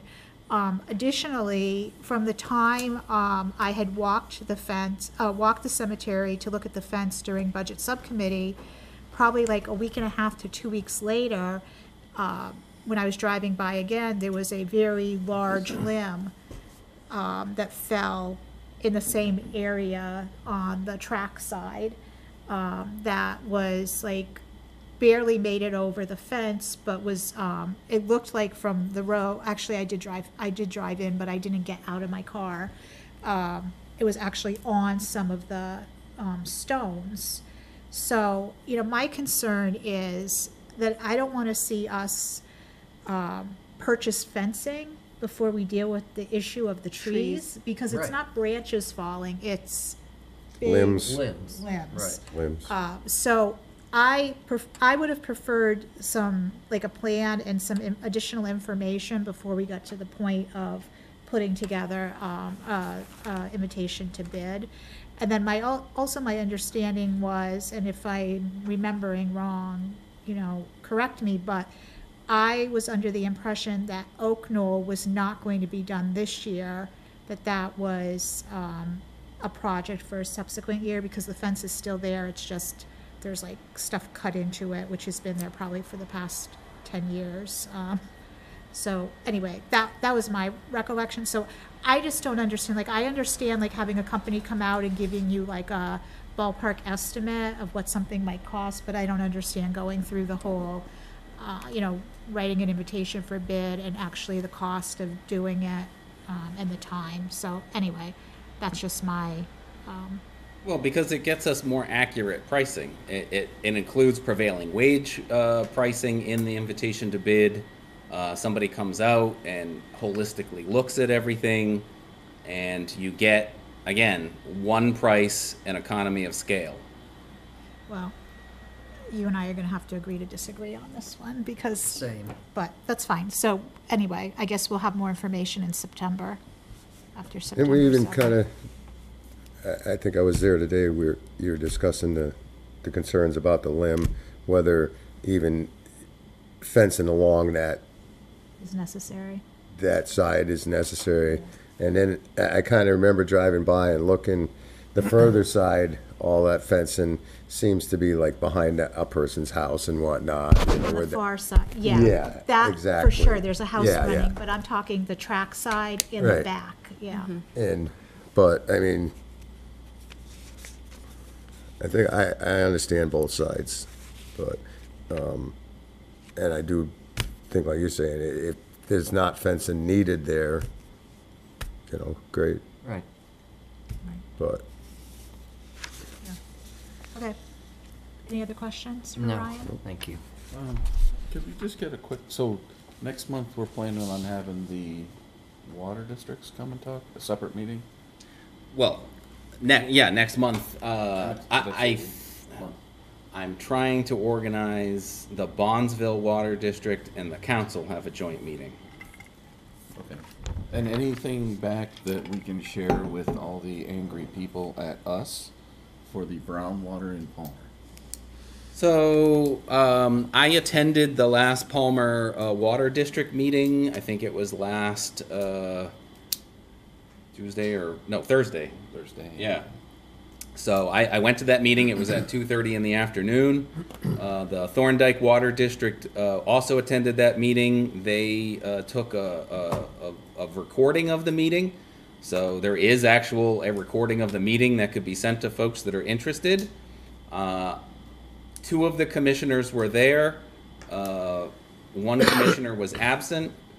5 regular residents were there with me. Some of them brought containers of their brown water to the meeting. And it was a very tough meeting. The superintendent of the water district was there. He's been in the position for about a year. So he's inherited a lot of this poor infrastructure. But the commissioners themselves seemed to lack awareness about the urgency or the frequency of the issue. So it's something that we got to continue to work on. I think it's something that, you know, while it is terrible for everybody experiencing the brown water, the number one issue. So on the stormwater presentation, they talked about creating an operations and maintenance plan, right? And so for our sewer department, we have an operations and maintenance plan. Some of these water districts, and Palmer Water District in particular, they do not have and have not ever had an operations and maintenance plan for their system. I mean, you don't get any further from the problem than not having an operations and maintenance plan for your water system. I know for myself, listening to bits and parts of that meeting was terrible. To not blatantly come out and say, this is the first I've heard of this, to me, quite frankly, there's no way that that's the first day, and they quite frankly don't even want to sit down with the town council unless it was to help with grants or this and that, to discuss the issue of brown water. They blatantly came right out and said no, correct? So, no, that's not true. If you listen to the end of the meeting, it says that they were going to, first, the comment was if it's to talk about the brown water, that they would not Right. sit down with the council. But then they said, the chair did say that he would, at their next meeting, when they had a full board, that they would discuss it and they would get back to Ryan. So I think we need to, So that's, what, a month away? yeah, 3 weeks. but, I Right. mean. And quite so- frankly, to have your meetings at 2:30 where your public, 90% of your public can't attend is not, Well, you know, that's up- that's up to that's up the to people them. that pay that water bill should be. My biggest you know. problem is I can't keep telling people, go call the water district. Go call the water district. Go call Well, I the water think- district. Unfortunately, that's what you need to do right now. I mean, I hopefully. know that, but Right. I mean, whether we agree or disagree with their approach to how they want to like be aware of the issue. I mean, would that be the way that I would manage the situation? Probably not. But that's a decision that they're making, is saying, well, if the people aren't calling, then we aren't aware of it. But that's, unfortunately, that's their decision. I think we need to see in the next 30 days whether they reach out to Ryan about sitting down so that we can, I mean, I think that there's other things that can be talked about at that meeting, not just the quality of the water. yeah. So, I agree. But we'll go from there. Okay. Okay, miscellaneous correspondence. Anyone? Counselors Roundtable, anyone?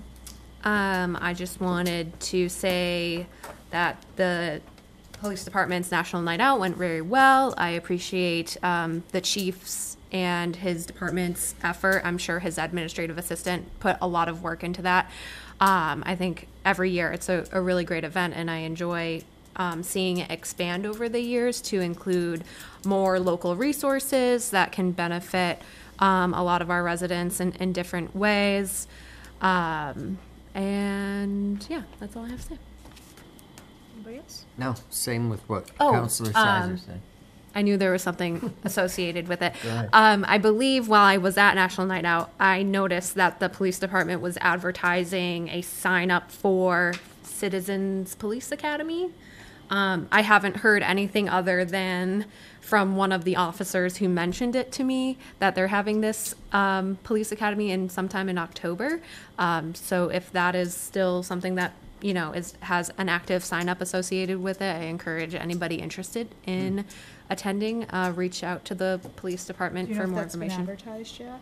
I'll double check and get back to you. It was good. I did it years ago, and I I think- believe then it was over 6 weeks, or it was like every Tuesday night for 6 weeks or somewhere in there. Yeah, I think the last time they But did it was right before COVID. Right, and it was really well attended. I think there were maybe 20 or so of us to start, and probably 18 saw it all the way through. It was really, and every week changed. It was a different officer, different topic. It was really informative, so I recommend it highly.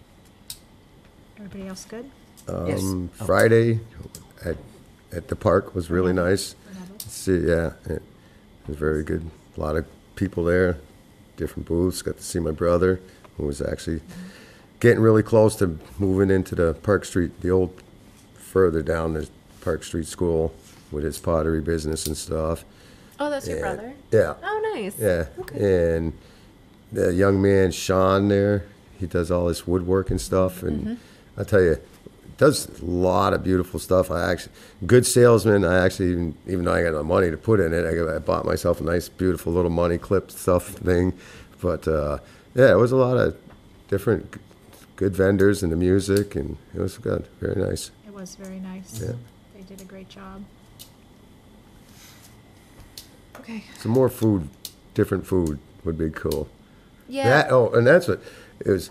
That place needs more picnic tables. Benches or something. Yeah, I think we all mentioned that at one Yeah, point. okay. Yeah. So I'm not the only one. No. Yeah, it definitely could use something. Okay, next item is to go into executive session under Mass General Law, Chapter 30A, Section 2, Number 3, to discuss strategy with respect to collective bargaining or litigation if an open meeting may have a detrimental effect on the bargaining or litigating position of the public body, and the chair so declares. I so declare. It will be the United Public Service Employee Union, UPSEU, Local 424M, DPW/Administrative Unit, contract for 2022 to 2025. We'll take a roll call vote to go into executive session. We will then come out of executive session, return to open session for the purpose of approving the DPW Administrative Unit Contract 2022 to 2025. We have a motion to go into an executive session. Oh, let me just, before we take the motion, we will not be back on television after the executive session. We'll go back into open session, take a vote if necessary, and then we will adjourn immediately therefrom, but we are not going to go back on camera. So do I have a motion to go into executive session? Make a motion. I'll second. A second by Bob. Phil, how do you vote? Yes. Jessica? Yes. Bob? Yes. Mark? Yes. And I vote yes. Okay, thank you. Thank you. Good night. Good night.